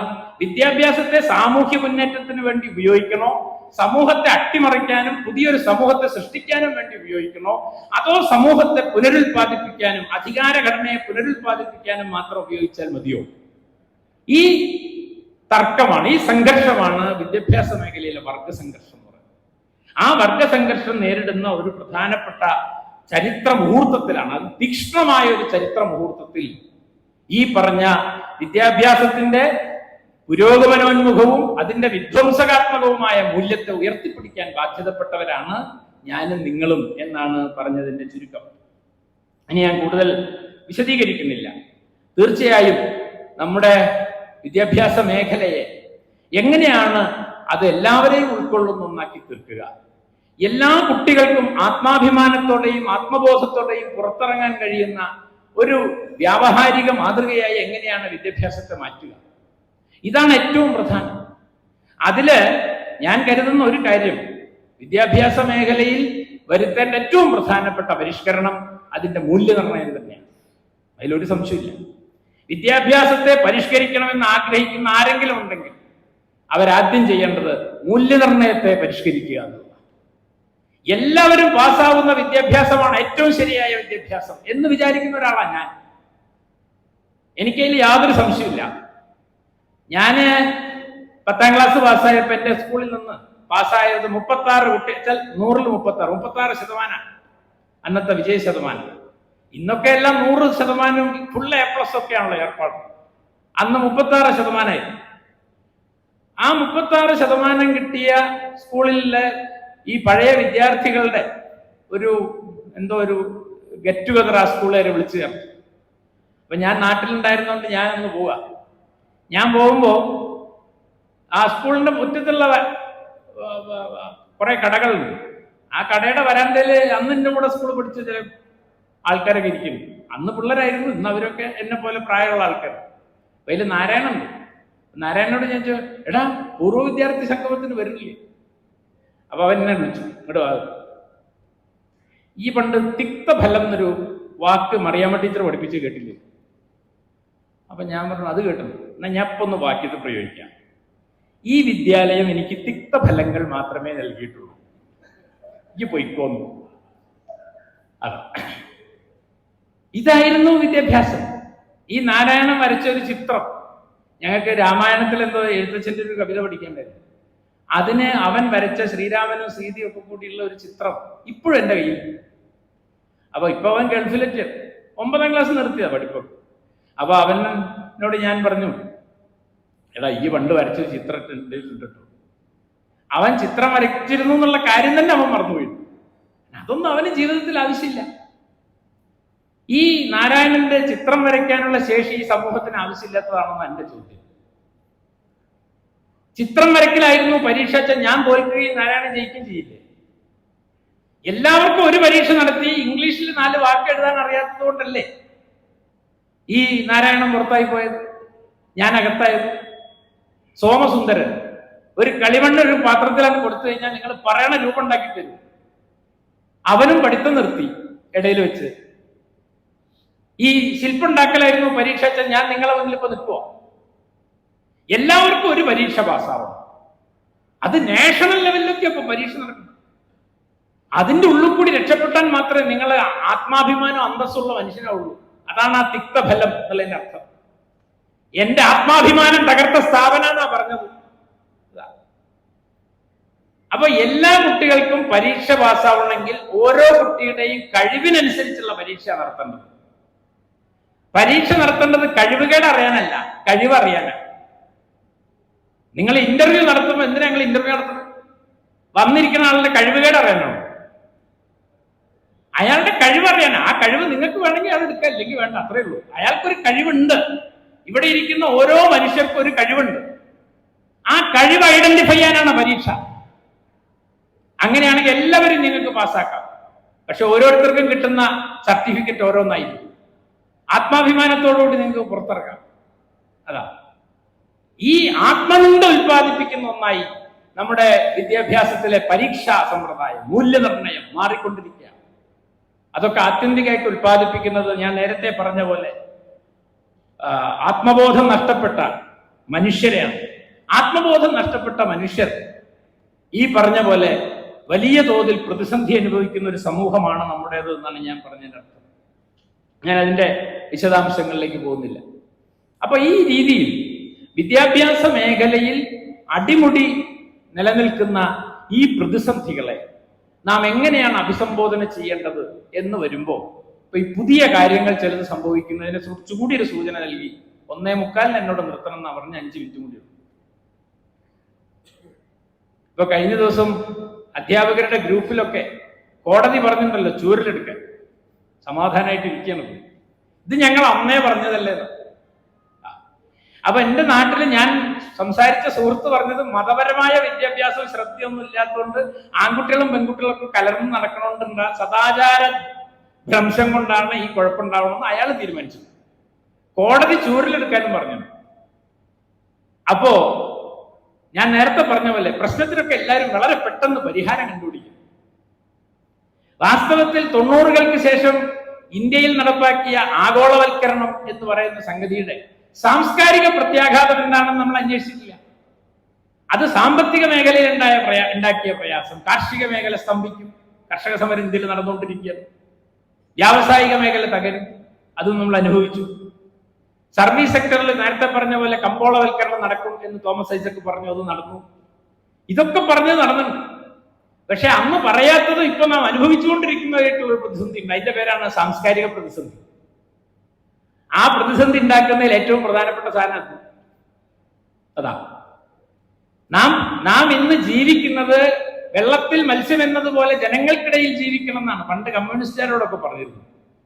ഇപ്പൊ നമ്മള് ഈ ഹൈപ്പർ റിയാലിറ്റിക്കകത്ത് ജീവിക്കുന്ന മത്സ്യങ്ങളെ പോലെ മനുഷ്യരായി മാറിയിരിക്കും. സ്വാഭാവികമായിട്ടും നമ്മളിതൊക്കെ ഉപയോഗിക്കുന്ന ആൾക്കാരായിരിക്കും. പക്ഷെ നമ്മളിത് ഉപയോഗിക്കുമ്പോഴും ഒരു കാര്യം നമ്മൾ മനസ്സിലാക്കണം, നമുക്കിതില്ലാത്തൊരു ജീവിതം ഉണ്ടായിരുന്നു, അതിന്റെ അനുഭവ ലോകം ഉണ്ടായിരുന്നു, എ ടാഞ്ചിബിൾ എക്സ്പീരിയൻസിന്റെ ലോകം.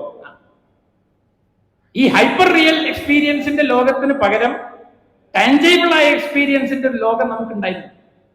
അതിന്റെ പശ്ചാത്തലത്തിലാണ് നമ്മൾ ഇതിനോട് പ്രതികരിക്കുന്നത്. 90-കൾക്കും 2000-ത്തിലൊക്കെ ജനിച്ച കുട്ടികൾ അവർ ഈ ടാഞ്ചിബിൾ ആയ എക്സ്പീരിയൻസിലല്ല ജീവിക്കുന്നത്. അതാ കഴിഞ്ഞ ദിവസം തിരുവനന്തപുരത്ത് ഉപ്പാപ്പേനെയും ഉമ്മാമ്മേനെയും കാമുകീനെയും ഒക്കെ കൊന്ന് 4-5 ആളെ സീരിയൽ കില്ലറെ പോലെ കൊന്നില്ലേ ഒരു പയ്യൻ. അവന്റെ ഫാദർ പറഞ്ഞ കാര്യം എന്താ? എനിക്ക് കുറച്ച് കടക്കുണ്ട്, അതൊന്നും ഞാൻ അവനെ അറിയിച്ചിട്ടില്ല. ഇതാണോ ഐഡിയൽ ഫാദർ? ഇപ്പൊ ഇതാണ് ഐഡിയൽ ഫാദർ. കുട്ടികളെ നമ്മളൊന്നും അറിയിക്കുന്നു. എൻ്റെ അച്ഛനെ പറ്റി ഞാൻ എപ്പോഴും പറയാം. അച്ഛൻ 8ാം ക്ലാസ് പരീക്ഷ പാസ്സാവുമ്പോഴാണ് അച്ഛൻ്റെ അച്ഛൻ മരിച്ചത്. 5ാം ക്ലാസ്സിൽ പഠിക്കുന്ന കാലത്താണ് അമ്മ മരിച്ചത്. അതിനുശേഷം അച്ഛനൊരു അനാഥനായി. 30-ാം വയസ്സിൽ അച്ഛൻ കല്യാണം കഴിക്കണവർ ഒറ്റയ്ക്കാണ് ജീവിച്ചത്. അച്ഛനൊരു പ്രൈമറി സ്കൂൾ മാഷേ, വളരെ ദരിദ്രത്തിലാണ് ജീവിച്ചത്. അപ്പൊ ഒരു 10-ാം തീയതി 12-ാം തീയതി കഴിഞ്ഞാൽ അച്ഛൻ്റെ കയ്യിൽ ഒരു പൈസ ഉണ്ടാവില്ല. അപ്പൊ ഞാൻ കോളേജിലൊക്കെ പഠിക്കുമ്പോൾ അച്ഛനോട് ചോദിക്കും, അച്ഛാ കോളേജിൽ പോണ ഒരു ആവശ്യത്തിന് 5 ഉറുപ്പ്യ ഉണ്ടാവുമോ എന്ന് ചോദിച്ചാൽ അച്ഛൻ പറയാ, ആ അലമാര തുറന്നു നോക്കയിലുണ്ടെങ്കിൽ തോന്നും. അച്ഛൻ ഒരിക്കലും എനിക്ക് കയ്യിൽ പൈസ തന്നിട്ടില്ല, അലമാര തുറന്നു നോക്കണം. അച്ഛന്റെ വരുമാനം എന്താന്ന് ഞങ്ങൾക്കൊക്കെ അറിയായിരുന്നു. അങ്ങനെ അലമാര തുറന്നു നോക്കി അവിടെ 2 ഉറുപ്പ്യ 2.50 ഒക്കെ ഉണ്ടാവും. അത് പിന്നെ അച്ഛനും വീട്ടിലെന്തെങ്കിലും ആവശ്യം വേണമല്ലോ എന്ന് വിചാരിച്ച് നമ്മളത് എടുക്കില്ല. അതാണ് ടാഞ്ചിബിൾ എക്സ്പീരിയൻസ്. അതാ അപ്പൊ നമ്മൾ നടന്നു പോകും, വിചാരിച്ചൊരു കാര്യം നടക്കാതെ പോകും. അങ്ങനെ എനിക്ക് പിന്നെ പഠിക്കാൻ വേണ്ടി മൈസൂർ ഒരു കോളേജിൽ ജോലി കിട്ടി, അല്ല സീറ്റ് കിട്ടി. അപ്പൊ പഠിക്കാൻ പോകുമ്പോൾ കുപ്പായൊക്കെ വാങ്ങണം. അപ്പൊ അച്ഛൻ പറഞ്ഞു, ഞങ്ങൾക്ക് 2 കുപ്പായും പാൻ്റൊക്കെ വേണ്ടേ? ഞാൻ ഒരു കാര്യം ചെയ്യാം, ശങ്കരൻ മാഷ് എടുത്ത് എന്തെങ്കിലും പൈസ ഉണ്ടോന്ന് ചോദിച്ചു നോക്കട്ടെ. അങ്ങനെ അച്ഛൻ ശങ്കരൻ മാഷ് എടുത്തുനിന്ന്, അതൊക്കെ ഡയറിയിൽ അച്ഛൻ എഴുതി വെച്ചു. ആ ശങ്കരൻ മാഷ് എടുത്തുനിന്ന് വാങ്ങിയ പൈസ കൊണ്ട് അച്ഛൻ ഈ ഷർട്ടും മുണ്ടൊക്കെ വാങ്ങി തരുമ്പോൾ പറഞ്ഞു, ഇത് മാഷ് എടുക്കുന്നേ, മാഷ് സഹായിച്ചോണ്ട് നടന്നു. ആ കുപ്പായ ഇടുമ്പോ അത് എന്റെ വേറൊരു എക്സ്പീരിയൻസാണ്. അതാണ് അത് അച്ഛന്റെ വിഷമങ്ങളും കടം വാങ്ങിയ പണമാണ് ഞാൻ എൻ്റെ ശരീരത്തിൽ ഇട്ട് നടക്കണം എന്നുള്ളത്, അത് വേറൊരു ടാഞ്ചിബിൾ എക്സ്പീരിയൻസ് ആണ്. അതാ അതുകൊണ്ട് ഇതൊന്നല്ല നമ്മളെ നാട്ടിൽ ഇപ്പൊ നടക്കണം. പിറന്നാൾ ആഘോഷിക്കുക എന്ന് പറഞ്ഞാൽ കേക്ക് വാങ്ങുക, എല്ലാ പിറന്നാളും ആഘോഷിക്കാം. ശരി, നമ്മുടെ കുട്ടിക്ക് പിറന്നാൾ ആഘോഷിക്കുന്നതിന്റെ ഭാഗമായിട്ട് ഒരു പെണ്ണ് കൊടുത്തു, അല്ലെങ്കിൽ ഒരു മിഠായി വാങ്ങിക്കൊടുത്തു, അത് പോരാ. ഒരു ഹാള് ബുക്ക് ചെയ്യണം, സുഹൃത്തുക്കളെയൊക്കെ വിളിക്കണം, കേക്ക് മുറിക്കണം. ഇത് സമൂഹത്തിലെ 1-2 ആൾക്ക് ചെയ്യാൻ പറ്റുമായിരിക്കും, ബാക്കിയുള്ളവർക്ക് ചെയ്യാൻ പറ്റില്ല. പക്ഷെ കുട്ടി കരയാണ്, കുട്ടി കരയുമ്പോഴേക്കും നമ്മൾ കടം വാങ്ങിയിട്ട് ഇത് ചെയ്യാം. ഈ വ്യാജ പ്രതീതി എന്തും നിങ്ങൾക്ക് ഹൈപ്പർ ആയാലേ പറ്റൂ. കാരണം ഇതിൽ നമ്മൾ അതാ കാണണം. ഇതിലെ പിറന്നാൾ ആഘോഷം എങ്ങനെയാണ്? അങ്ങനെ ഈ ഹൈപ്പർ റിയൽ എന്ന് നമ്മള് ബോധമില്ലാന്ന് പറയുന്ന സിമുലാക്ര നമ്മൾ അത്രമാത്രം കീഴ്പ്പെടുത്തി കളഞ്ഞിരിക്കുന്നു എന്ന യാഥാർത്ഥ്യത്തെ നാം മനസ്സിലാക്കുന്നില്ല. അനുഭവത്തിന്റെ ആധാരം സ്ഥലവും കാലവുമാണ്. അത് ഹിസ്റ്ററി പഠിപ്പിക്കുന്ന അധ്യാപകരോട് ഞാൻ പ്രത്യേകം പറയേണ്ടതില്ലല്ലോ. സ്പേഷ്യോ ടെമ്പറൽ അല്ലേ എക്സ്പീരിയൻസ് എന്ന് പറയുന്നത്.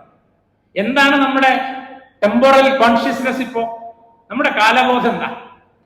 എന്റെ നിങ്ങളുടെയും കാലബോധത്തെ കുറിച്ചല്ല ഞാൻ പറയുന്നത്, നമ്മുടെ കുട്ടികളുടെ കാലബോധം എന്താ? ഇപ്പോ ഞാൻ എപ്പോഴും പറയുന്ന ഒരു ഉദാഹരണമാണ്.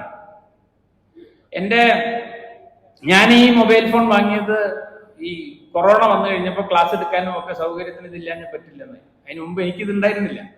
പക്ഷെ എൻ്റെ മകന്റെ അടുത്ത് ഇതിന് മുമ്പേ ഉണ്ട്. അപ്പൊ അന്ന് അതില് ഈ ഫേസ്ബുക്ക് എന്ന് വളരെ, ഇന്നത് തന്ത വൈബാണെന്നാണ് ഞാൻ മനസ്സിലാക്കി. അതൊരു അമ്മാമൻ മീഡിയ ആയിട്ടാണ് പലരും വിചാരിക്കും. കുട്ടികളൊക്കെ അതിനൊക്കെ പോയിരിക്കും. പക്ഷെ അന്ന് അത് വളരെ പ്രബല. അപ്പൊ അതിലിങ്ങനെ പല അഭിപ്രായങ്ങളും കാര്യങ്ങളൊക്കെ വരുമല്ലോ. അപ്പൊ എനിക്ക് താല്പര്യം ഉണ്ടാവാൻ സാധ്യത ഉള്ളതാണെന്ന് വിചാരിക്കുന്ന കാര്യങ്ങൾ വന്നാൽ, അന്ന് ഡിഗ്രിക്ക് പഠിക്കായിരുന്ന എൻ്റെ മകൻ എനിക്കത് കാണിച്ചു തരും. അച്ഛൻ അങ്ങനെ ഒരു കാര്യം വന്നിട്ടുണ്ട്. അപ്പോ ഒരിക്കൽ സന്തോഷ് ഏച്ചിക്കാൻ എഴുതിയ പന്തി ഭോജനം എന്ന കഥയെ പറ്റി അതില് കുറെ ആൾക്കാർ അഭിപ്രായം എഴുതി. അപ്പൊ എന്നോട് പറഞ്ഞു, അച്ഛൻ ഇങ്ങനെ ഒരു കഥ വന്നിട്ടുണ്ട്, അച്ഛൻ വായിച്ചോ? അച്ഛന്റെ ചില സുഹൃത്തുക്കളൊക്കെ എഴുതിയിട്ടുണ്ട്. അപ്പൊ ഞാൻ വായിച്ചു നോക്കിയപ്പോ എനിക്ക് മാതൃഭൂമി അയച്ചപ്പോൾ ഇപ്പൊ വീട്ടിൽ അന്ന് രാവിലെ വന്നിട്ടുണ്ട്, ഞാനത് പക്ഷെ വായിച്ചിട്ടൊന്നും ഉണ്ടായിരുന്നില്ല. അപ്പൊ അന്ന് രാത്രി ഇരുന്ന് ഞാൻ ആ കഥ വായിച്ചു.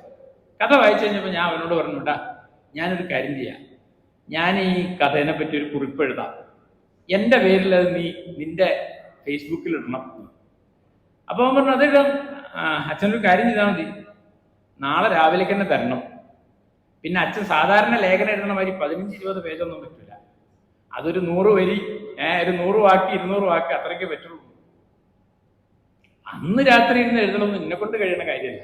എനിക്കൊരു കാര്യം എഴുതണമെങ്കിൽ അതൊക്കെ ഒന്ന് അന്വേഷിക്കണം. പന്തി ഭോജനം എന്ന് പറഞ്ഞ ഉടനെ സഹോദരൻ അയ്യപ്പൻ, ഇതൊക്കെ നമ്മുടെ ഉള്ളിലേക്ക് ഇങ്ങനെ പലതും വരുമല്ലോ. അപ്പൊ ഞാൻ പറഞ്ഞു നോക്കട്ടെ. പിറ്റേന്ന് രാവിലെ അവൻ ചോദിച്ചു, അച്ഛനെ എഴുതിയോ? ഇല്ലടോ, ഞാൻ ഇന്നലെ ഉറങ്ങി, പിന്നെ എഴുതാൻ പറ്റില്ല.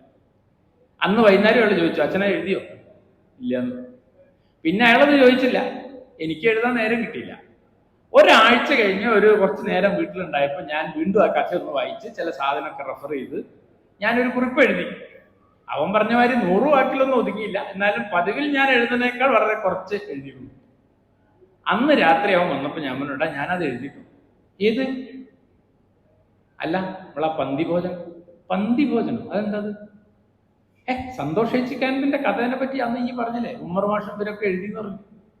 അത് ശരി, അതൊക്കെ കഴിഞ്ഞിട്ട് കാലത്രേ അച്ഛന് വട്ടുണ്ട്, ഇപ്പൊ വേറെ വിഷയം, അതിനെപ്പറ്റി എഴുതിയപ്പോ കൊടുക്കാം. അപ്പോ അന്ന് ഏറ്റവും പ്രധാന ചർച്ചാ വിഷയം PC ജോർജ് പറഞ്ഞൊരു വിഡ്ഢിത്തവും. അപ്പൊ പിന്നെ അതിനെപ്പറ്റി എഴുതണം. അതിനെപ്പറ്റി അന്ന് എഴുതാൻ പറ്റിയില്ലെങ്കിൽ ഹേമ കമ്മീഷൻ റിപ്പോർട്ടിനെ പറ്റി പിറ്റേന്ന് എഴുതാം. അത് പറ്റിയില്ലെങ്കിൽ അടുത്ത ദിവസം വേറൊന്നും എഴുതാം. ഇങ്ങനെ വെള്ളത്തിൽ ഒതളങ്ങ പോലെ ഇങ്ങനെ ഒഴുകാനുള്ളതാണോ മനുഷ്യന്റെ കാലബോധം എന്നത് വളരെ പ്രധാനപ്പെട്ട ഒരു ചോദ്യമാണ്. മാർക്സ് അദ്ദേഹത്തിന്റെ ജീവചരിത്രത്തിൽ ഒരു ഭാഗം ഒരു ഓർമ്മ പറയുന്നുണ്ട്. മാർക്സിനോട് ഒരു പബ്ലിഷർ പറഞ്ഞു, ഇംഗ്ലണ്ടിലെ തൊഴിലാളി വർഗത്തെ പറ്റി ഒരു പുസ്തകം എഴുതി തരണം. മാർക്സിനാണെങ്കിൽ ദാരിദ്ര്യം വേണ്ടത്ര ഉണ്ടല്ലോ. അപ്പൊ അദ്ദേഹം ഏറ്റു, 3 മാസം കൊണ്ട് തരണട്ടൊന്ന് നോക്കാന്ന് പറഞ്ഞു മാർക്സ്. മാർക്സ് ബ്രിട്ടീഷ് മ്യൂസിയം ലൈബ്രറിയിലൊക്കെ പോയി രേഖകളൊക്കെ പരിശോധിച്ച് 2 മാസം കഴിഞ്ഞപ്പോൾ പബ്ലിഷർ ചോദിച്ചു, ആ പുസ്തകമായോ? ഇല്ല, എനിക്ക് കുറച്ചുകൂടി സമയം വേണം, ഞാൻ എഴുതിക്കൊണ്ടിരിക്കുക. 4 മാസം കഴിഞ്ഞ് 5 മാസം കഴിഞ്ഞപ്പോൾ മാർക്സിനോട് പബ്ലിഷർ വീണ്ടും ചോദിച്ചു, പുസ്തകമായോ? അപ്പോഴും ആയിട്ടില്ല. മാർക്സ് എഴുതന്നെയാണ്. 6 മാസം കഴിഞ്ഞ് പിന്നെ അയാൾ ചോദിക്കാൻ വന്നില്ല. മാർക്സ് എഴുതി 2-2.5 കൊല്ലം കൊണ്ട് പുസ്തകത്തിന്റെ പണി ഏതാണ്ട് കഴിഞ്ഞു. അപ്പൊ മാർക്സ് പബ്ലിഷർ എടുത്തു പോയി. അപ്പൊ പബ്ലിഷർക്ക് ഇയാളെ കണ്ടപ്പോ പെട്ടെന്ന് മനസ്സിലായി, ആരായിരുന്നു? ഞാൻ മാർക്സ്. മനസ്സിലായില്ല. അല്ല, എന്നോട് ഇംഗ്ലണ്ടിലെ തൊഴിലാളി വർഗത്തെ പറ്റി ഒരു പുസ്തകം എഴുതരാം. അത് ശരി, എന്റെ മോൻ എന്നോട് ചോദിച്ച മാതിരിയാണ്, ഏത് പന്തി ഭോജനം എന്ന് ചോദിച്ച മാതിരി. അപ്പോ ഇയാള് പറഞ്ഞു, അയ്യോ, ആ പുസ്തകം താങ്കളോട് ഞാൻ 6 മാസം കൊണ്ട് തരാൻ പറഞ്ഞതല്ലേ, നിങ്ങൾക്ക് 3 മാസം തരാൻ പറഞ്ഞു, 6 മാസം വരെ സമയം തന്നു, എന്നിട്ട് നിങ്ങൾ തന്നില്ലേ, ഞാനത് വേറൊരാളെ കൊണ്ട് എഴുതിച്ചു, അയാൾ ആ പുസ്തകം 3 മാസത്തിനുള്ളിൽ തന്നു, ഞാൻ അതിന്റെ 3 പതിപ്പ് ഇറക്കി, ഇനി നിങ്ങളുടെ പുസ്തകം ആവശ്യമില്ല.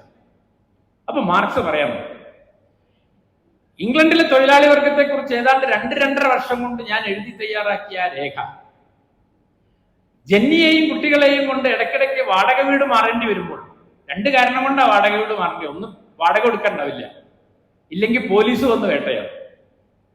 അപ്പോഴൊക്കെ ഈ വീട്ടു സാമാനങ്ങളും ജന്നിയും കുട്ടികളൊക്കെ ആയിട്ട് പോകുമ്പോൾ ഈ ഇംഗ്ലണ്ടിലെ തൊഴിലാളി വർഗത്തെ കുറിച്ച് എഴുതിയ പുസ്തകം ഒരു ഭാരമായി തീരും. അങ്ങനെ ആ വാടക വീട് ഉപേക്ഷിക്കുമ്പോൾ ഞാൻ ആ പുസ്തകക്കെട്ടുകൾ അവിടെ ഉപേക്ഷിച്ചു, ചുണ്ടലികളുടെ കരളുന്ന വിമർശനത്തിനായി. പക്ഷെ എനിക്കതിൽ ദുഃഖമുണ്ടായിരുന്നില്ല, കാരണം കാര്യങ്ങൾ എനിക്ക് ബോധ്യപ്പെട്ടു കഴിഞ്ഞു. എന്താ വാചകം നോക്കുന്നത്? അതാണ് ആ സെൽഫ് അവെയർനെസ്, സെൽഫ് കോൺഷ്യസ്നെസ്. ഞാനിപ്പോ ഇങ്ങനെ സംസാരിക്കുമ്പോ ഇതുകൊണ്ടിപ്പോ ഇവിടെ ഇരിക്കുന്ന ആൾക്കാർക്ക് എത്ര പ്രയോഗം. നേരത്തെ വരുമ്പോ ഗോപാലകൃഷ്ണനും ഒക്കെ സങ്കടം, ഇവിടെ ഹോള് നിറഞ്ഞിരിക്കില്ലല്ലോ. ഹോളിൽ എത്ര ആളുണ്ടെന്നുള്ളത് എന്റെ വിഷയമല്ല, എനിക്കിതെങ്ങനെ ബോധ്യപ്പെടുന്നുള്ളത് തന്നെയാണ് ഏറ്റവും പ്രധാനം. അത് നമ്മൾ ചെയ്യുന്ന ഏത് പ്രവൃത്തിയും നമ്മളെ രൂപപ്പെടുത്തലാണ് പ്രധാനം. അതുകൊണ്ട് സെൽഫാണ് സെൽഫിയേക്കാൾ പ്രധാനം എന്നാണ് ഞാൻ വിചാരിക്കുന്നത്.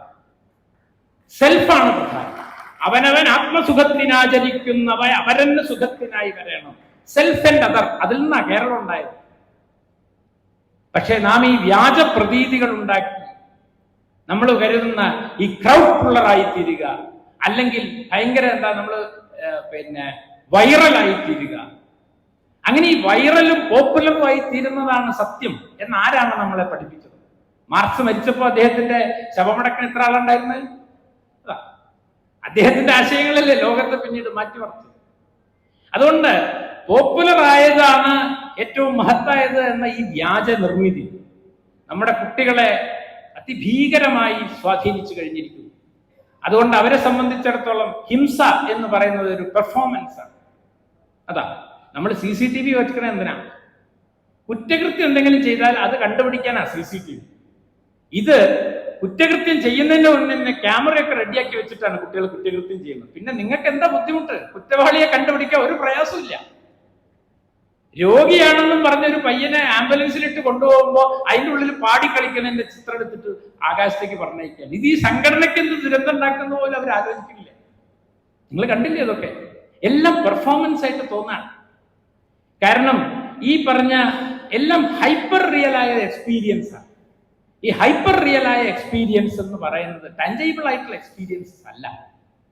അത് സ്വാഭാവികമായി അങ്ങനെ വന്നു കഴിഞ്ഞാൽ എന്താ? കോഴീനെ കൊല്ലുന്ന പോലെ നിങ്ങൾക്ക് ഒരു മനുഷ്യന്റെ കഴുത്തു കളയാൻ സാധിക്കും. അതൊരു ഹൈപ്പർ റിയൽ എക്സ്പീരിയൻസ് ആണ്. എന്തും നിങ്ങൾക്ക് സാധാരണ ഒരു മ്യൂസിക് നിങ്ങൾക്ക് അനുഭവിക്കാൻ പറ്റില്ല.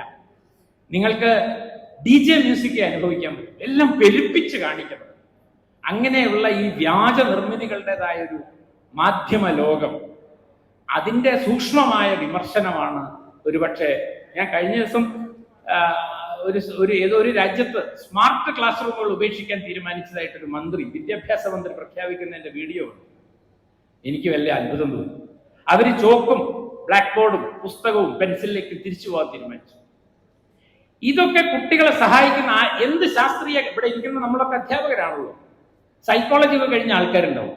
എന്തെങ്കിലും ശാസ്ത്രീയമായ പഠനം ഈ ഇലക്ട്രോണിക് ഗാഡ്ജറ്റ്സ് ഉപയോഗിക്കുന്നത് കുട്ടികളുടെ ബുദ്ധിയെ എങ്ങനെ സ്വാധീനിക്കുന്നുള്ളതിനെ സംബന്ധിച്ച് ഒരു ശാസ്ത്രീയ പഠനം നടത്തിയിട്ടാണോ നമ്മൾ ഈ സ്മാർട്ട് ക്ലാസ് റൂമുകളൊക്കെ തുടങ്ങിയത്? ഇത്തരം മൗലികമായ ചോദ്യങ്ങൾ നിലനിൽക്കുന്ന ഒരു സന്ദർഭത്തിൽ ഈ കുട്ടികൾ എന്ന് പറഞ്ഞാൽ അവരെ അനുഭവങ്ങളിലൂടെ കൊണ്ടുപോകാൻ ബാധ്യതപ്പെട്ടവരാണ് അധ്യാപകർ. ആ അനുഭവങ്ങളെ നിർമ്മിക്കുന്നതിന് പകരം ഹൈപ്പർ റിയൽ ആയിട്ടുള്ള അനുഭവങ്ങളിലൂടെയാണ് കുട്ടികൾ കടന്നു പോകുന്നതെങ്കിൽ ഹിംസ അവർക്കൊരു ലീലയായിത്തീരും. അതുകൊണ്ട് നാം കരുതുന്നതിനപ്പുറമാണ് നാം അഭിമുഖീകരിക്കുന്ന പ്രശ്നങ്ങൾ. അത് ഗൗരവമായ പഠനത്തിനും അന്വേഷണത്തിനും വിധേയമാക്കേണ്ടതാണ്. അതിന് ബാധ്യതപ്പെട്ടവരാണ് നമ്മളെല്ലാം. അതുകൊണ്ട് ഇനിമേൽ വിദ്യാഭ്യാസം എന്നത് നാം പാഠം പഠിപ്പിക്കലല്ല, അതൊരു സാംസ്കാരിക പ്രവർത്തനമാണെന്ന് പറയാനാണ് ഞാൻ ശ്രമിച്ചത്. ഇത്രയും നേരം കേട്ടിരുന്ന എല്ലാവർക്കും നന്ദി, നമസ്കാരം.